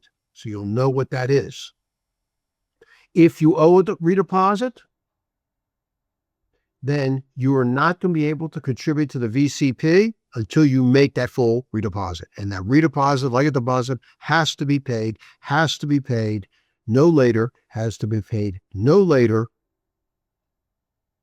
than the day you retire. It has to be paid back in full. Okay, so we have someone here who owes with their redeposit. This is a March 1st, 91, they owe $7,625. When they retire at age 55, okay, the way OPM calculates the amount of the reduction, they don't make that full deposit. They use actuarial tables. So OPM has these tables, and for someone who's 55 years old, they have a life expectancy of 253.6 months, 253.6 months. Which is 21 and 13 years, okay? If a full redeposit is not made, then your annuity is going to be reduced as follows. Take 7,625 hours divided by 253.6, that's $30.07 per month. Their annuity is going to be permanently reduced by $30.07 per month for the rest of their life, okay? Now, do you think it's worth this case here for this person to make a redeposit? After all, if they make a full redeposit of $7,620, they're going to get then they're going to get an extra $30.07 per month. And after 21 years, they'll get their money back. After 21 years, they'll get their money back. Okay? But I also want you to note the following here. A survivor annuity is not subject to reduction. In other words, if this individual is married, giving a full survivor annuity to, let's say, to their spouse, when the annuitant, the employee retires, becomes a CSRS annuitant, dies, at that point, the $30.07 is restored to the survivor annuity. So again, is it worth making a redeposit? If the person's not very well, I would say no. Don't make a redeposit because they won't live long enough to get their money back. Their spouse will get a full survivor annuity. And the other situation is with the redeposit of a post February 28, 1991. I have an example here where someone owes $8,800 in redeposit. They had refunded 9 years. They owe, their high average salary is $30,000. So they owe $8,800 that covered 9 years worth of service. They have a high average salary of $50,000. If they do not make a full deposit, they're going to lose how much money? How much money? You're talking 9 years. You're talking about 9 years worth here. 9 years worth. So that's losing at 9 years times 2% per year is 18%. How much of their annuity how much will their annuity be reduced as a result of not making that full redeposit? Well, 2% times 9, 18%. 18% of $50,000 is $9,000. The individual would be losing $9,000 per year or $750 per month. So making that $800 deposit by $750 a month, it'll take them 12 months to get their money back. So in that case, it does, in my opinion, it does make sense to make a redeposit. I hope this information is useful to you. I would encourage you not, if you're going to be leaving federal service, not to take money, not to withdraw money from your retirement account. Because if you have a minimum 5 years and you leave federal service, you'll be able to get a deferred annuity. All right, so let's move on and talk about finally when you can retire under CSRS. And we're going to be concentrating on two types of retirements here: immediate retirement and deferred retirement. Under immediate retirement, we have immediate, early. We're not going to do disability. We're not doing special provisions. All right. So here is the types of immediate retirement most people are familiar with. Remember, I mentioned immediate retirement means that you met minimum age, minimum years of service. You retire, and 1 to 2 months after you retire, you get the first of lifetime annuity checks. So here we have age, we have service. This is minimum. Best way and this is immediate retirement. Here we have a chart on screen here that best explains it. So I call it the x-axis, we have minimum age, and here on the y-axis, we have minimum years of service. So we have an employee, the three possibilities here. If an employee has at least 30 years of service, and what is that 30 years of service measured from? It's measured from the SCD for retirement. Remember, we talked about the SCD for leave, the SCD for retirement. Why the SCD for retirement is so important? Because it is a basis for determining when you are first eligible to retire. So, an employee has at least 30 years of service and they've reached age 55, they're able to retire immediately. If an employee does not have at least 30 years, but they have between 20 and 30 years. Let's say they have 22, 25, 28, 29 years of service. They could retire at age 60.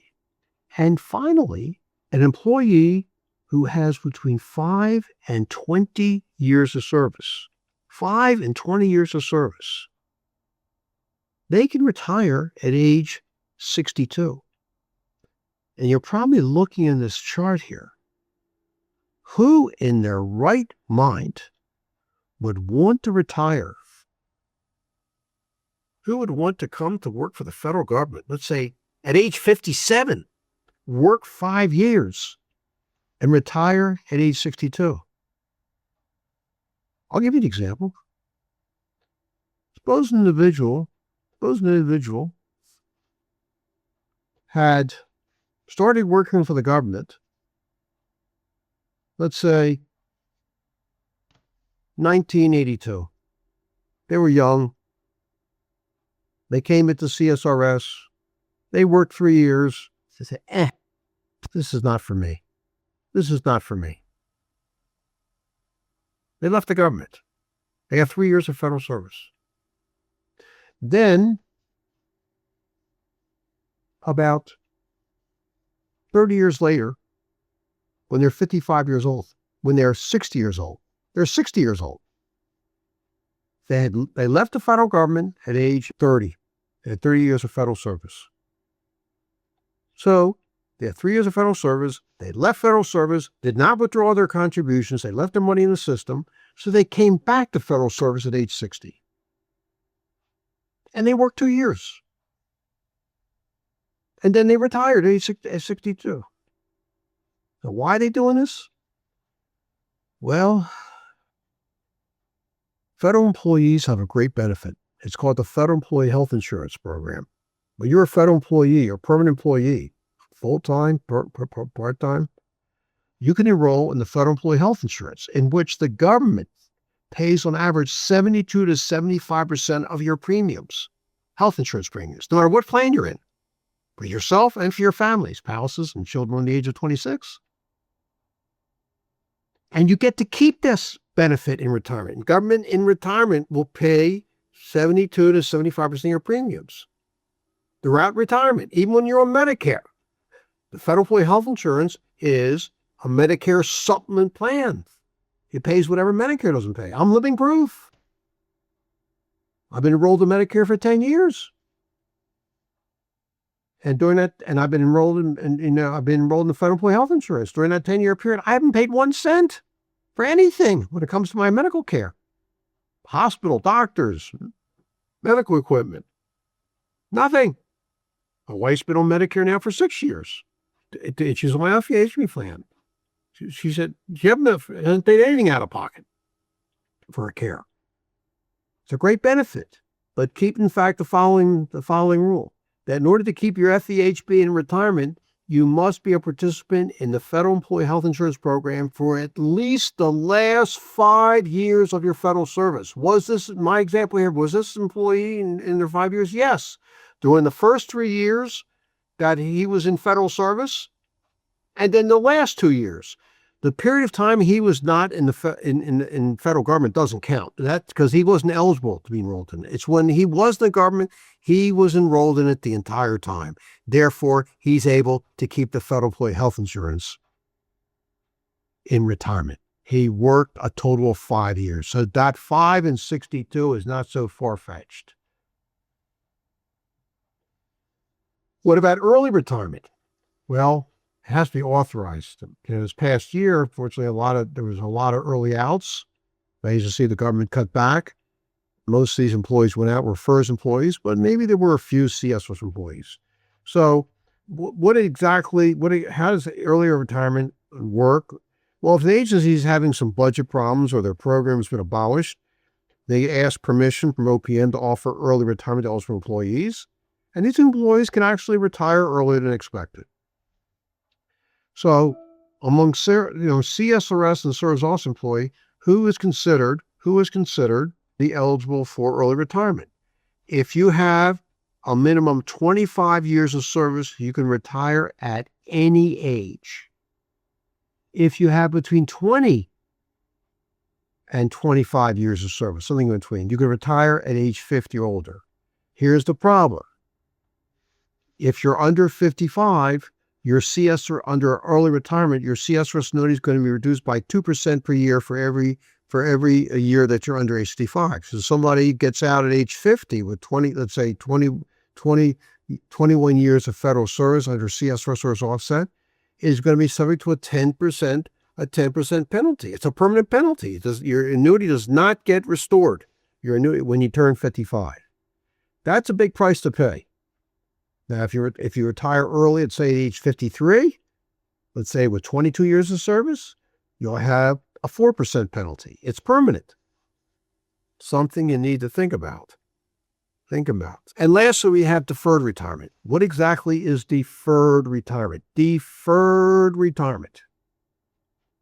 A CSRS employee who leaves federal service before minimum eligibility age of retirement will receive a deferred annuity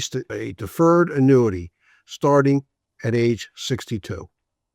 Now, what are we talking about here? Let's suppose there's a CSRS or service office employee who, for one reason or another, is unhappy with the job, is unhappy with the environment that he's working in, and decides they want to leave federal service. They're not eligible to retire, they leave. And they notify their agency that they're leaving federal service. What happens? Well, that employee will get paid for their last pay period. They leave federal service, they will get paid for all of their unused annual leave in a lump sum payment. They will lose their benefits. They'll lose their health insurance. They'll lose life insurance, all these insurance programs. They can leave their money in the TSP. But what about their annuity? What about that CSRS annuity? Assuming that they would leave federal service, they do not withdraw their contributions, then this departed employee can receive their CSRS annuity later. What's later? No earlier than age 62. Suppose an employee left federal service, a CSRS employee left federal service at age 48. They had 21 years of service. No early retirement. They're unhappy. They leave federal service. So they leave federal service. So for the next 14 years, they're going to have to, they're not going to get a paycheck at the government. They're not going to get an annuity check. And a few months before their 62nd birthday, no earlier than a few months before 62nd birthday, they have to apply for the deferred annuity. I'm saying apply because OPM does not calculate a deferred annuity automatically. It is the responsibility of the departed CSRS employee to fill out a form. I think it's Form SF, Standard Form SF 2802, application for deferred retirement. And notify OPM now that they're getting close to their 62nd birthday, they're applying for their deferred annuity. Their deferred annuity will be based on their years of service at time of departure. Unused sick leave will not be used in the calculation. And their high 3 average salary at the time of leaving federal service. In my example here, the employee is leaving federal service at age 62.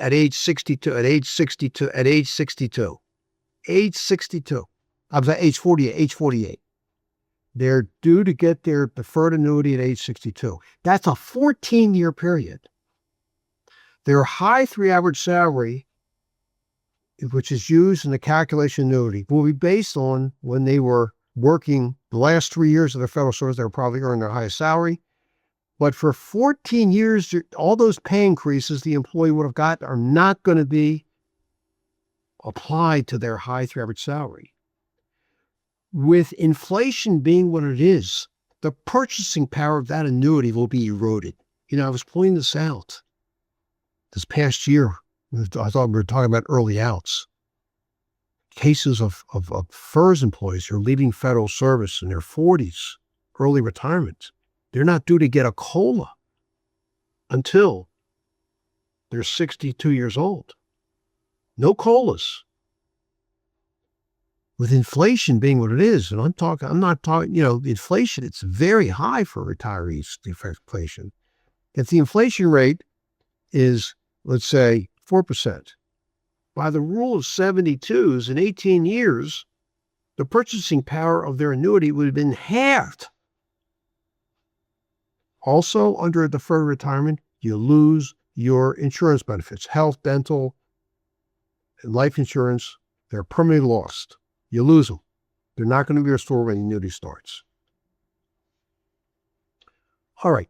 So now let's move on and talk about how the annuity is calculated. How the CSRS annuity is calculated. In order to calculate the annuity, and OPM's retirement office does this, we need to know two factors. What is the departing CSRS or service offset employees' length of service in years and months? And two, what is this departing employee's high 3 average salary? High 3 average salary. We know those two factors, OPM will be able to calculate annuity. And from there, we make any necessary adjustments. When I say any, we're talking about the calculation of the CSRS gross annuity, the CSRS gross annuity. And from there, we make any necessary adjustments. When I say necessary adjustment, I'm not talking about federal taxes being deducted and state taxes being deducted. I'm talking about probably the biggest adjustment to a CSRS annuity when it's calculated is the cost to give a survivor annuity to one person. And who is the most logical person in a survivor annuity? A spouse. I'm giving a full survivor annuity to my wife, and the cost is 10% of whatever your starting CSRS annuity is. When I first retired from federal service, I think my starting annuity was like $60,000. So each year they take out $6,000, $500 a month for the cost of survivor annuity. It's approximately 10%. All right. Now, what is included in your length of service when you are a CSRS employee? Service off, please. It includes full-time. It includes part-time service. I didn't mention this earlier, but if you are a part-time employee, you work, let's say, half-time, 40 hours a pay period, 60 hours a pay, you work three-quarters time, 60 hours. You're getting credit. You're getting credit for your part-time service as if it's full-time. That's the good news. The bad news is that when your annuity is going to be calculated by OPM, your annuity will be adjusted according to the hours that you worked, your total hours that you worked as an employee, both full-time and part-time, divide by, this is the proration factor. Take the total hours that you worked, full-time and part-time, and divide it by the total number of hours that you would have worked had you been full-time. It's called a proration factor. I don't have time to talk about that. If you want more information about the effect of part-time service on your annuity, as well as your benefits, please go to the FedZone, and under the keyword, under the search engine, put the words part-time service, and you'll see 2 columns I wrote in the FedZone about the effect of part-time service. It includes temporary time, non-debt service, for which a full deposit was made. It includes military service for which a full deposit was made, and any unused sick leave. I promised you I'd tell you how unused sick leave is converted to months and days of service. I believe I have that chart here. Here we go. This is the chart. This comes out of the OPM retirement manual. It's called the 2087 hour sick leave chart. 2087 an 87-hour sick leave chart. And the way it works as follows. On the day that you retire, you have a certain amount of unused sick leave in hours. Well, you go to this chart, and that's, I might say you go, OPM, it's in the OPM manual. OPM's adjudicating your annuity. So OPM sees your unused sick leave balance, and we find that number. We find that number in this chart. Find that number in this chart. The amount of hours of unused sick leave. Suppose it's 1,449 hours. You go up to see the amount of months, and you look to the left here for the number of days. So 1,449 hours of unused sick leave converts to 8 months and 10 days of service. And that's added to your service time, but only can be used for computation purposes only. Keep that fact in mind. When I retired from federal service, almost 20 years ago, I retired on January 30th, 2006, 20 years ago. I had 3,300 hours of unused sick leave. And that added to my service time approximately 1 year, 5 months, and 20 days. Adding about 3% to my annuity. So you want to make every effort. First of all, please be well. But you are highly advised not to use your sick leave if you can avoid so. You know, making doctor's appointments on days that taking sick leave. Maybe making your doctor's appointments on federal holidays, and then in this way, or weekends. Try to preserve your sick leave. All right. Okay. I'm going to take a slight diversion here. Okay. We're talking about your length of service, and I want to clear up, there's a misunderstanding out there. There's a total misunderstanding among some people in terms of, is your annuity capped? Is there a maximum? Well, look on the screen here. It says total credible service is not limited. If you go to the annuity table, in which it shows what your annuity is given the number of years and months of service. The maximum annuity, according to that table, is 80% of your high 3 average salary. That's the maximum amount. And when would that occur? When you have 41 years and 11 months of service. Okay? 41 years and 11 months of service. Your starting CSRS annuity would be 80% of your high 3 average salary. So if your high 3 average salary is $100,000, your starting CSRS gross annuity would be $80,000. So does that mean that if you work past 41 years and 11 months of service, you are working for nothing? Absolutely not. Couple things you got to keep in mind. And the best way to explain this is to give you an example. So I had a individual client who worked exactly 44 years in federal service. And when he retired, he had 2 years worth of unused sick leave. 2 years worth of unused sick leave. I think a very healthy person. So he said to me, well, will my annuity be capped at 80%? I says, no. Look what the second bullet says. Your maximum CS retirement annuity is not limited to 80% of your salary. Sick leave credit allows the benefit to increase the benefit above 80%. So in his case, he had 44 years of federal service, 2 years worth of unused sick leave. So his starting CSRS annuity was 84%. He's getting an additional 2% per year for every year on your sick leave. That's 2 years, 4 months.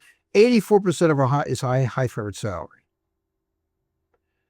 But after he retired, within a month of retirement, he gets a letter from OPM.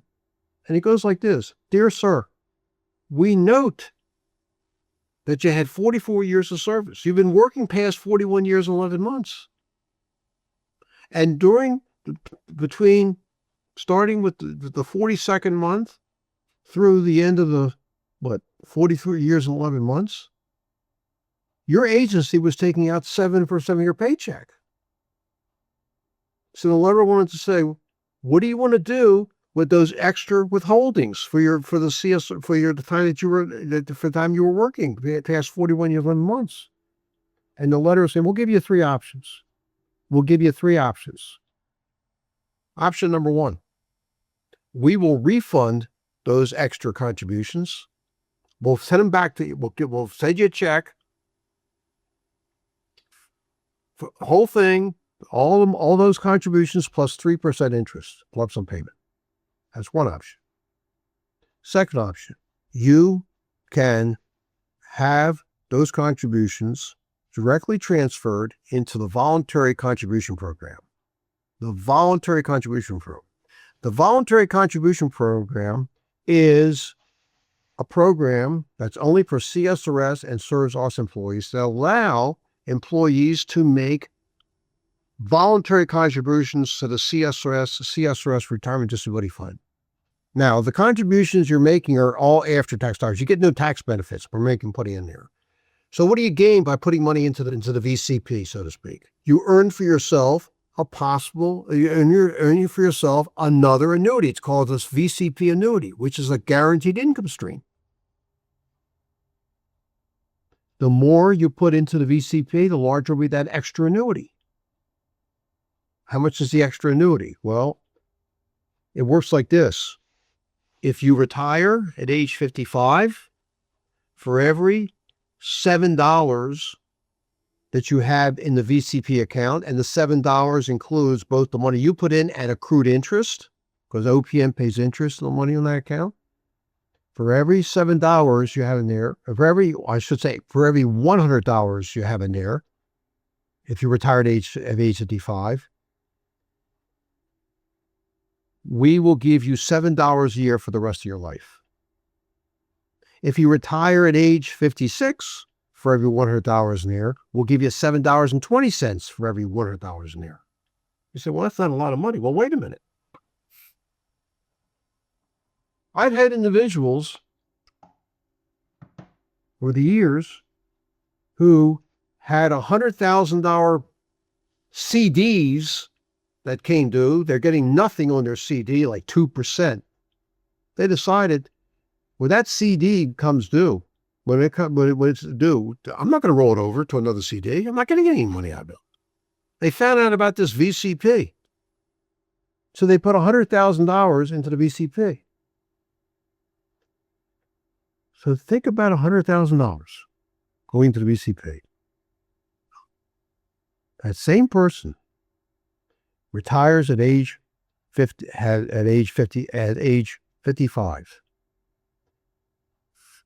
They have $100,000 here. So they're getting, as a result of that, $7,000 a year, in addition to their own annuity. If they retire at age 56, they get $7,200 a year. I had somebody who was age 70,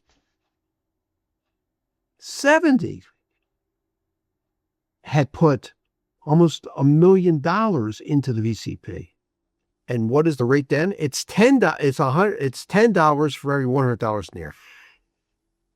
They're getting an extra close to $10,000 a month in a VCP annuity. Unbelievable. In addition to their own annuity. You can't go wrong in this program. So I don't have time to talk more about this. But if you want to learn more about the VCP, please go to those links I showed you earlier. And if I show you, it's on, just go to the Fed Zone. If you didn't see the link, you didn't copy the link, go to the Fed Zone and put a voluntary contribution program. And there's 4 columns in there, which I talk about it. 4 columns. I also want to mention, I'm going to repeat something I said earlier. If you owe a deposit for temporary time, you owe a redeposit because you left government, you're not going to be able to put any money into the VCP until you make a full deposit and or redeposit. They have to be paid before you can put money in. Okay. All right. Now we're ready to calculate length of service. This is the chart that is used to calculate length of service. And obviously nobody does this by hand. There's software galore. You're at your agency, the retirement specialist has the software, GRB calculator, something like that. I know if you go to a Part 2 meeting with the serving those representatives, they have the software that calculates the service. But I think it's important that we do this by hand to fully understand how this works. Okay? So what I have here on the screen is the chart that calculates the service. And we have for our columns here, year. We have our columns year, month, day. We have for our rows, our retirement date. We subtract our retirement SCD. And when I say subtract, what we're going to be doing here in an example is we're going to subtract days from days, months from months, years to years. Then after we do that subtraction, we come up with our total credible service. And that will determine, given our age, whether we're eligible to retire. And then we add the unused sick leave to come up with our total service time used and annuity computation. So here is an example. I had somebody retired on December 31st, 2023. The retirement SCD is October 14th, 1983. And they had 2,900 hours of unused sick leave. A lot of unused sick leave. So when I went to the sick leave chart, 2,900 hours of unused leave is 1 year, 4 months, and 21 days. So let's go through the example here. Let's go through the calculation here just to show you how it works. I got to give you one piece of information here you should be aware of when it comes to this calculation. OPM rules to show here. They are in charge. And I will tell you that the OPM calendar is not the same as the calendar we use, our regular calendar. The OPM calendar, according to the OPM calendar, every month of the year has 30 days. Every month of the year. No matter which month we're talking about here. Keep that fact in mind. Every month has 30 days in it. Number 2. If you're eligible to retire, you can retire on any day of the month. On any day of the month.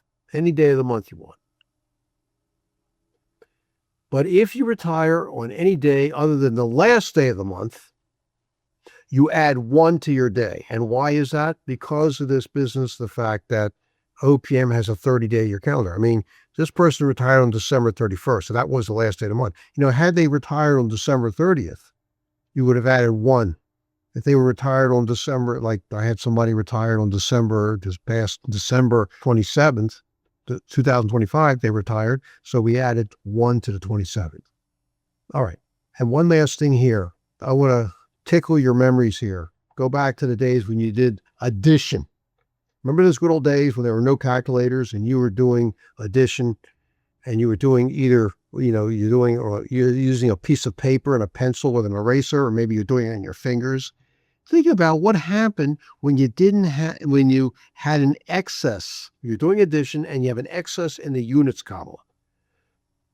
You carried over to the tens column. And when you had an excess in the tens column, you carried over to the year column, to the hundreds columns.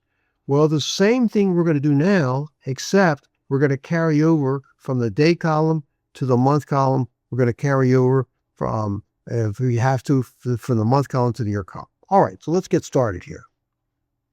Somebody retired on, we always started at the day column. So what is 14 from 31? 17. What's 10 from 12? 2. What is 1983 from, what's 1983 from 2023? 40. So what is a person's total credible service? 40 years, 2 months, 17 days. Is that person eligible to retire? Is a CSRS person or service officer person? Yeah. Assuming they are at least age 55. I think there's a good chance they're at least age 55. All right. Now we're going to add the unused sick leave. So we're going to add 17 and 21. That's what? 38 days. But under the OPM calendar, 38 days is 1 month and 8 days. So here's the 8. Here's the carryover from the day column to month. There's the 1. So we have 1 plus 2 plus 4 is 7. Now we go to the year column. 40 plus 1 is 41. So the service time used in annuity calculation is 41 years, 7 months, and that's it. Those 8 days are lost. OPM will calculate your annuity only based on years and months of service. If you have less than 30 days when you calculate, you're going to lose those days. I'm saying that because, losing 8 days is not the end of the world. Losing 8 days in the calculation of your annuity. But if you picked a particular retirement date and you ended up with, let's say, 41 years, 7 months, and 29 days, you're 1 day short of getting a whole month added to your annuity calculation. I would rethink your retirement date. Maybe retire a month later to get that extra month used in the calculation of your annuity. Hey, folks, I would imagine you are fairly brimming with questions after Ed went through all of those calculations. So this is a good time to pop the QR code back up there again. Go ahead, scan it, and reach out to us. Set up that part 2. We can answer any and all questions that you might have, especially around the VCP. That's one of the ones that, you can tell by my gray hair and gray beard, I've been around as long enough to understand CSRS, and I've trained the youngins, so we can help you there. So before Ed continues, though, I do want to ask a favor. Number one, I want to say thank you, because we know many of you found this training because a friend or colleague told you about us, and that is super important. The word of mouth that we get is extraordinary, and we work hard to earn that. But it's really important. Why? Because it allows us to provide these trainings, videos, everything at no cost. It allows federal employees to access things whenever they need. So by sharing the training with others, you're helping us get the word out. You're helping your friends get a better understanding of their benefits. Big thing we know, Ed's talked about it, HR and retirement specialists in the best of times are stretched really thin. Now it's not the best of times. They've been cut back too. So they simply can't do this type of comprehensive education for every employee. So I'm asking for your help. I would like to think right now of a person who should watch this training, and then I'm going to ask you to let them know about it. So just forward the link. It's about as easy as it can get, or send them to swserve.com and they can access any of our other on-demand trainings. We're asking each person to reach just one person. And I think if we do that, we're going to make sure that all of our federal community is making decisions based on the information that they need to do so. So thank you for helping us spread the word about this valuable resource to federal employees. And Ed, back to you. Take us home. Thank you, Dan. Okay. So we did the person's calculation. This person has 41 years and 7 months of service. Now the other thing we need to know is the person's high 3 average salary. High 3 average salary. All right, I'm going to make a statement. I'm sure most of you would agree with this, that most retiring employees have earned their highest salaries. They earn their highest salaries at the end of their career. Not in the beginning, not in the middle, but at the end. So exactly what is the high 3 average salary? The high 3 average salary is defined as the average of the highest 3 consecutive years of salary. And that's going to be at the end. The average of the highest consecutive 3 years of salary. And that would probably be at the end. So when does that 3-year period begin? When does it begin? Well, I have a chart here, okay? And on the top line says, what is the day of retirement? Okay? What is the day of retirement? And then again, like I said earlier, that if you retire on some day other than the last day of the month, then you add 1 to that day. So in our example here, I believe, person retired on 12/31/2023. That was the last day of December. Minus 3 years, 0 months, 0 days. So the starting date of the high 3 average salary would be December 31st, 2020. That's the starting date. Now, the question is the following. How is this high 3 average salary calculated? It's using this chart here again. There's software that does this. I did it by hand to make sure I know what I'm doing now in terms of calculating the high 3 average salary. You don't want to get too dependent on software. You want to make sure you can do it by hand first, then you get to the software. Notice again, the starting date for calculating the high 3 average salary is 12/31/2020. The ending date is 2000. The ending date for the calculation of the high 3 average salary is 12/31/2023. Now think about this question. Suppose this is you. You came to me saying, Ed, I want you to calculate my high 3 average salary. So what we're talking about here is what you earned for the year 2021. The starting point is 12/31/2020. So what you earned during 2021, 2022, and ending in December 31st, 2023. As you're talking about 3 years here, 2021, 2022, 2023.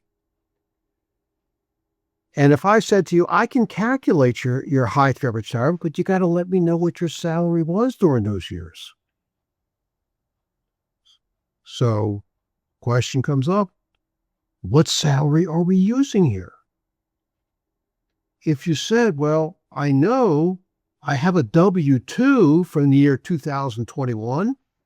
The W-2, you get that every January, that shows what you earned during the previous calendar year. So could I use your W-2 for the year 2021, 2022, and 2023 to calculate your high average salary? And the answer is no. And here's the reason. There are 2 reasons. Your high 3 average salary is based on what you earned during the leave year. The leave year is not the same as the calendar year. That's reason number 1. Reason number 2. When you look at your W-2 statement and you see that box 1, which says taxable wages. Box 1 in your W-2 statement says taxable wages. It includes just about everything in terms of wages. The high 3 average salary is based on your SF50 salary. SF50, notice of personal action. There is something in box, it's either 12, it could be box 12C, or it could be in some cases box 27C. It's called adjusted basic pay. It's called your SF50 basic pay, adjusted basic pay. Why is it adjusted? Because whatever GS level you are, GS 13, step 2, whatever it is, then you add to that locality pay adjustment to come up with what's called your adjusted basic pay. If you are on a GS schedule, look at the slide here and see what is included in your basic pay and what's not included. Your basic pay does include your regular pay. That's before any type of any adjustments. If you get a locality pay adjustment, that's also included in your basic pay. Something called environmental differential pay. They used to call that hazardous pay. If you work in a job that's hazardous to your physical health, for example, during the Iraqi-Afghanistan war, we had civilian employees from the Defense Department working in Iraq and Afghanistan. They were in a dangerous environment and they got extra pay as a result of that.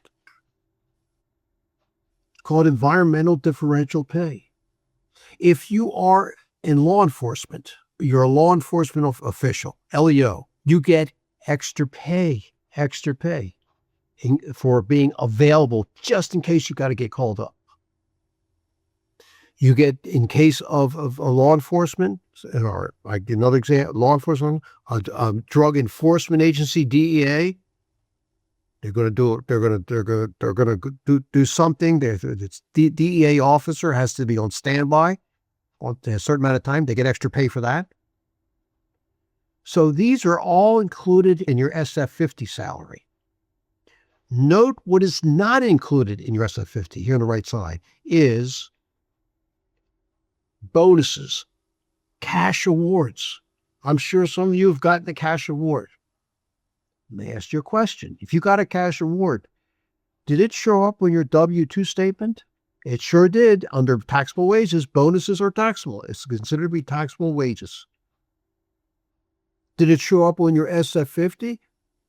Not as part of your SF50 salary. There was an announcement that was put on your SF50 that you got a cash award, but it does not affect your high through average salary. It does not affect your SF50 salary, nor will it therefore affect your high through average salary. So let's go back to the way this thing is on this chart here. So I'm going to take a couple lines here to show you. So this individual who retired on December 31st to 31st, 2023, from December 31st, 2020 through January 10th, 2021, that's a total of 0 years, 0 months, 11 days. It says that their annual salary was $60,405. That $60,405 is their SF50 salary for leave year 2020. The 2020 leave year ended on January the 10th, 2021. Again, this is an annual salary. So what OPM does is they prorate that annual salary by the number of days that we're talking about. That's 11 days. They have a proration factor. And what is the proration factor equal to? Take the number of days in that particular salary divided by 360, because the OPM calendar, the leave year calendar is 360 days. So they prorate it. So if you take 11, if you divide 11 by 360, you come up with what's called a time factor, 0.031. Multiply 0.031 times 60,405 hours, you come up with $1,873. Then January 11, 2021, the start of a new leave year, the 2021 leave year, the person's SF50 salary went up to $62,287. They had that salary for almost the entire 2021 year. So now we're talking about a proration factor of 359 divided by 360, which is 0.997, multiplied by 62,027, and it comes up to be $62,100. And you do that for the entire time. So you add up the total basic pay here, it's $194,620, and divide that by 3. So it's about the high through average salary of $64,873. Now, I don't want to get buried in the weeds here, but I want to make a point, because I get this question so often from retiring employees, whether they're CS or deferreds. And here's the question I get. Ed, I'm thinking about retiring on December 31st. A couple of years ago, when pay increases were more than they are now, I remember one year, it was, I think it was like 2022, there was a 5% across the board government-wide pay increase taking effect. Keep in mind that pay increases for federal employees always take effect when? On the first day of the new leave year. Not January 1st, unless January 1st happens to be the first day of the new leave year. It's possible, but rarely does that happen. The first day of the new leave year, like for example, I'm talking about right now in 2026, the first day of the 2026 leave year was January the 11th. So here's the question I get about this. Gee, Ed, I'm thinking about retiring on December 31st. But there is a pay increase that's going to take effect take effect on the first day of the new leave year. If I remember last year, a couple of years ago, it was like January the 10th. Maybe I should delay my retirement until January 31st so I can build in that pay increase into my high through average salary. Well, here's the problem with that. Your high through average salary is calculated over time. The longer you are in a higher pay scale, the more weight it's going to have on the effect of the high through average salary. In my example here, if this person retires on January 31st, 2000, whatever year it was, versus, December 31st, and the pay increase took effect on January the 10th, they only would have been in that higher pay scale for 20 days. It'll have a negligible effect on the high average salary. Whatever it is, you want to make sure, though, that you retire before the start of the new leave year for reasons I'm going to get into here in a few moments. You don't want to go past the start of the new leave year. And I'll explain why here in a moment. All right. So here is the formula for calculating the CSRS annuity. We take 1.5% times the high through average salary for the first 5 years of service. So if you work 5 years in the federal government, you get 7.5% of your high through average salary as your starting CSRS annuity. Years 5 through 10, you get 1.75% for every year of service. So if you work for the government for exactly 10 years, then, trust my math here, you would get 16.25% of your high through average salary. For every year you work past 10 years, you get 2% of your high through average salary.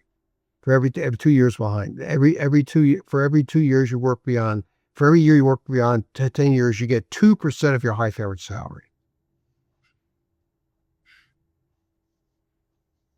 All right. Now let's talk about the best day of the month to retire, and then we'll get into the best time of the year to retire. Okay. All right. Let's read what it says here. If you retire on the first day of the month, the second day of the month, or third day of the month, then the next day of the month is the effective date. Note what I have in italics, effective date of your retirement. For example, if somebody retired on January 1st, 2023, then the effective date of the retirement is January 2nd. In the case of they retire on January 1st, 2023, and their effective date of their retirement was January 2nd, 2020. When did they get their first annuity check? February 1st. It was dated February 1st. Let's distinguish between the word retirement date, the effective retirement date, and then what is the date you get your first annuity check? Well, let me just say this. Your annuity checks are always dated the first day of a month. Okay? Always the first day of a month. So if this person had retired, let's say on January 2nd, 2023, the effective date of their retirement would have been January 3rd, 2020, and they would have gotten their first annuity check on February 1st, 2023. But keep in mind, since they retired, since in both cases they retired, the effective date of the retirement was after January 1st, that first annuity check would be reduced a little bit because they weren't retired for a full 30 days. On the other hand, when we were talking about the other example, where the person retired, remember on in our example, December 31st, 2000, right here, December 31st, 2023, what would be the effective date of their retirement? January 1st, 2024, and they would have gotten a full annuity check, their first full annuity check on February 1st, 2024. But now we got to mention that if as a CSRS or serves office employee, if you retire on any day of the month after the third day of the month, then your retirement becomes effective on the first day of the next month. So if the person had retired, let's say on January the 4th, 2023, then the effective date of the retirement would have been February 1st, 2024, and they wouldn't have gotten their first annuity check until March the 1st, 2024. Whoa. Let's keep one important fact in mind. That when you retire from federal service, you're off the payroll. No paychecks. And if you have to wait almost 2 months to get your first annuity check, you're going to have a problem. You better have a lot of liquid savings to help pay your bills. Because I will tell you, firsthand experience, when you retire, your bills do not retire. So you want to make sure that you get that first retirement check as soon as possible. So the 4 best days of the month for CSRS and service office employees to retire is the last day of a month and the first 3 days of the next month. This way you'll get that first annuity check as soon as possible. I will also tell you that it may take a while to get that first full annuity check. Understand that when you retire from federal service, your retirement application will be sent to OPM's retirement office up in Pennsylvania, Boyers, Pennsylvania, and it can take OPM anywhere from 4 to 8 months, maybe longer, to what's called adjudicate your annuity application. They're going to go through your file. They're going to make sure everything is complete, make sure nothing is missing. You made your deposits. You didn't make your deposits, everything. This is a long process. It's done by hand. An OPM counselor is looking through your folder. So you're not going to get a full annuity check in the meantime, in the full annuity, until they're finished this adjudication.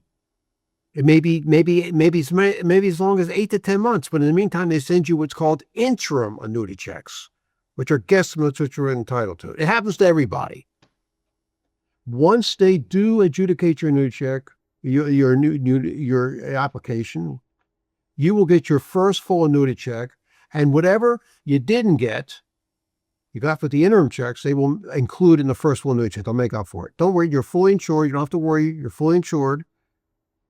You're not paying the premiums but they will take out the premiums that should have been taken out had you gotten the full annuity check once they catch up. So you don't have to worry. But you also have to have a sufficient amount of liquid assets to help pay your bills while you're waiting for that first full annuity check. One source of liquid assets will be when you retire from federal service, that you will get paid for all unused annual leave. When you retire from federal service, any unused annual leave you have accrued and not used will be paid to you in a lump sum payment. This lump sum unused annual leave payment is paid by your payroll processing office. That lump sum annual leave payment for unused annual leave will be directly deposited into the same bank account you've gotten your paychecks. How soon after you retire? About 2 to 4 weeks. And you can use that money to help pay your bills. So if it's your goal to maximize the amount of your unused annual leave by the time you retire, probably the best time of the year to retire would be late December, early January, before the start of the new leave year. Because if you postpone, you want to delay your retirement until after the at the end of the new leave year, you are going to be in a use or lose situation. Most employees have a maximum carryover from one leave year to the next of 240 hours. So let's say this employee retired on December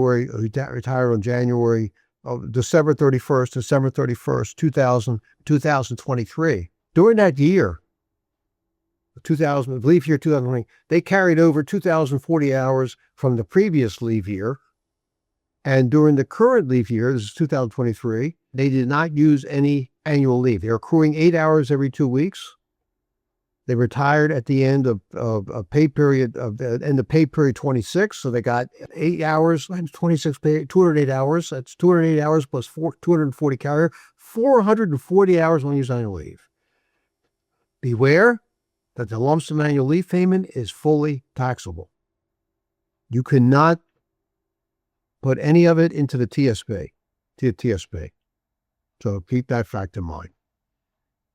All right. Let's talk about CSRS offset.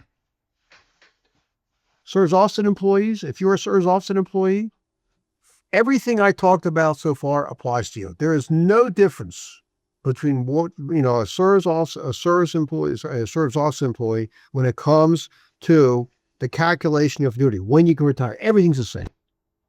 Now we'll address what's going to happen when you are retired as a CSRS offset employee. Okay. Now, it makes a difference. It makes a difference what age you retire. If you retire before age 62 or if you retire after age 62. Let's cover first those CSRS offset employees who retire before age 62. You retire before age 62, you get a full CSRS annuity. You get your full CSRS annuity, calculated just exactly the way I described it over the last few moments. When you turn 62 years old, though, or close to that, OPM is going to contact the Social Security Administration, asking Social Security, asking Social Security for, let's say you're this person. What is your Social Security benefit at that point? You can take Social Security as early as age 62. That's the earliest age.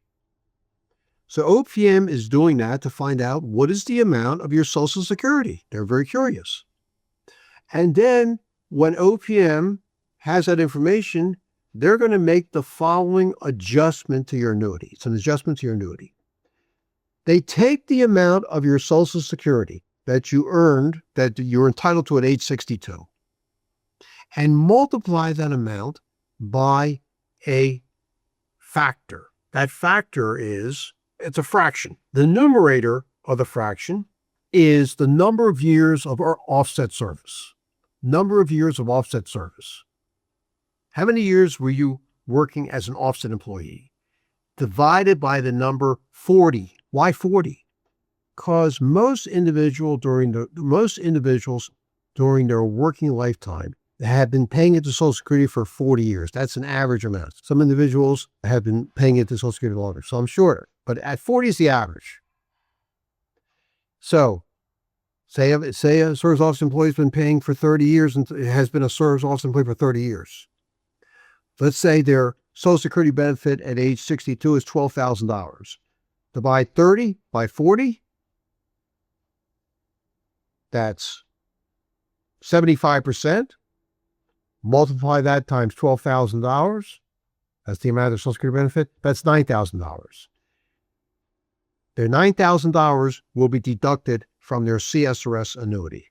If their CSRS annuity at that point, let's say, is $60,000, then their CSRS annuity will be reduced to $51,000, and the $9,000 that's been deducted is still sitting in that Social Security pot. They're not losing $9,000 Social Security. It's there. They can apply for that $9,000 at any time. They're encouraged to wait till their full retirement age, because if they take it at 62, they're under their full retirement age, which is anywhere from 66 to 67. It's going to be reduced. So you want to wait. You want to wait. Now, what I just said for an employee, a CSRS office employee who retires before age 62, is the same for an employee CSRS office employee who retires after age 62. Here's the difference. The When this service office employee retires at 63, 64, so 60, 60, 62 and a half, 60 or 64, whatever, when OPM adjudicates the application, OPM at that point will immediately calculate the annuity, the offset. They do immediately. They don't wait. They do it right away. Now, I know I said a mouthful here, and it's overwhelming. So if you are a service office employee, I highly encourage you go to the Fed Zone. I wrote several columns on service offset. It's entitled, the Fed Zone columns are calling Understanding Service Offset Benefits and Rules, including Understanding Service Offset Benefits and Rules, including survivor benefits. There is the link there on the bottom. There is the link. If you want to take a camera shot, please do so. In fact, here's the article was written back in 2022. I just have a sample here. I have to be upfront with you. It's been my experience that it is fewer and fewer and fewer into federal benefits specialists, federal benefit specialists, whether they work in privately, whatever, know anything about service offset. I said this beginning of the presentation today, that nobody in government knows about this. Including OPM. They've not been trained in it. We are probably, at Serving Those Who Serve, the only outfit in this country who can handle questions about service offset. So please, if you have questions, don't forget about the Part 2 process. Go to the Fed Zone, download these columns. They're easy to read. Okay? And it's all the information here. I just copied it exactly. I did a page shot in that article. So download it, read it at your leisure. And if you have questions, don't hesitate. During your Part 2 meeting, you can send questions into Serving Those Who Serve. We'll show you here in a few moments how you can send questions in if you have questions. Okay? So you can see it's you can have an extensive, it's pretty extensive. And there are examples to help you best understand. Okay? The last thing I want to say about service offset, and the two things I want to say, that contrary to what you may have heard, that under the new rules for Social Security, under this called the Social Security Fairness Act, when you as a service office employee want to apply for your Social Security, your Social Security benefit, and it's your call when you want to do this. Again, this offset, the service offset, you're not losing, in my example, you have $9,000. It's sitting in that, your Social Security pot of money. You can apply for that anytime after age 62. You're encouraged to do it wait until at least your full retirement age. But your Social Security benefit is not going to be reduced because of the windfall elimination provision. The WEP is gone. Also, if you are married and it turns out that your spouse's Social Security is a heck of a lot more than yours,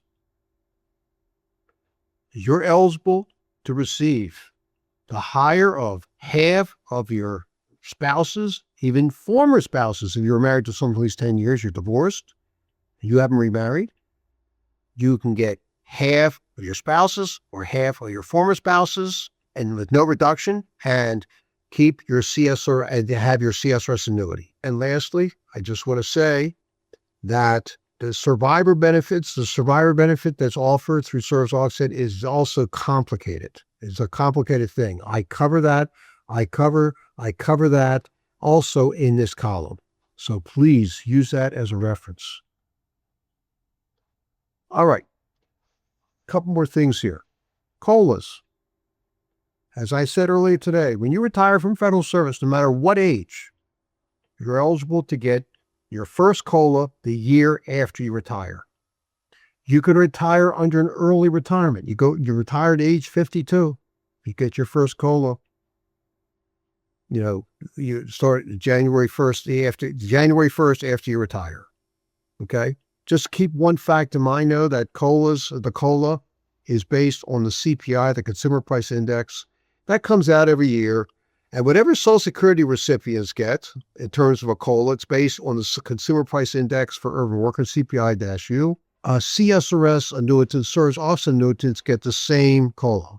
Now, I'm CSRS annuitant, so this past January, I got a past January. A few weeks ago, January 1st, 2026, I got a COLA of 2.8%. I'm also receiving Social Security, the same 2.8% COLA, okay? One fact you got to keep in mind when you retire, that first year, that depending on what time of the year you retire, that first year COLA is going to be prorated for that, just that first year. And I use the example here. We have a CSRS employee, our example here, who retired on December 31st, 2023, and they will be eligible to receive 11/12 of the January of 2024 COLA. I say that because what OPM does is anybody who is in retirement, a CSRS service offset retiree, on December 1st of the year, go forward for the next 12 months. If they were retired all 12 months, they get the full COLA on January 1st. This individual retired on December 31st, 2023. They were not a retiree on December 1st, 2023. So therefore, come January 1st, 2024, they're going to get only 11/12 of that first year COLA. But thereafter, they get a full COLA. And here you can see on the chart here what have been the COLAs over the year. Notice here again, 2026, 2.8% COLA. The year before was not much. It was a little less, 2.5%. There have been years. Notice here, 2016, no COLA. 2010, no COLA. 2011, no COLA. There have been years with no COLAs. And in this day and age, with inflation being high as it is, you can take what you get. Okay, I have concluded my presentation. So Dan, let's wrap this up, please. Yes, sir. You know, folks, working with that as long as I have, I know what it feels like when you start drinking from that fire hose of information. So one of the biggest things we do with part 2 is help you process it all. So I just want to take a quick moment to reiterate the differences between part 1 and part 2. So for example, regarding TSP, part 1 is what are the rules? How much can you put in? How does the match work? Part 2 is how might you want to be maximizing your TSP? What's a good strategy for you? Regarding your pension, part 1, how does it work? What's the eligibility criteria? What's the formula? Part 2, what is yours going to look like? What does it look like if you work a little bit longer? Or if you work a little bit shorter? Regarding Social Security, part 1, what are the rules around when to draw? Part 2, what's the best strategy for you and your family as far as when to draw? So on our next screen, you'll see our QR code where you can schedule your part 2 session, or you just email us at part2@stwserve.com. You can send us your questions as well. We created this on-demand format because you asked for flexible training that fits your schedule. And that's what we do here. We try and listen to what feds need and respond to it. You ask, we answer. So whether you're just starting to think about retirement or you're getting close to making a decision, we're here to help you understand the benefits and make informed choices. Thanks to Ed for another comprehensive training session. Thank you all for taking the time to watch this. Please check out our website, stwserve.com, for more training opportunities. Ed's Fed Zone columns are dynamite, and our FedLife podcast, as well as other valuable resources for feds. Remember, this training is available for you anytime to watch. If you need a refresher, just come back to it. And when you're ready for personalized guidance relative to your specific situation, we're here for you with part 2. Thank you for being a part of the federal employee community we serve. Thank you for your service, and look forward to having you join us at our next outing.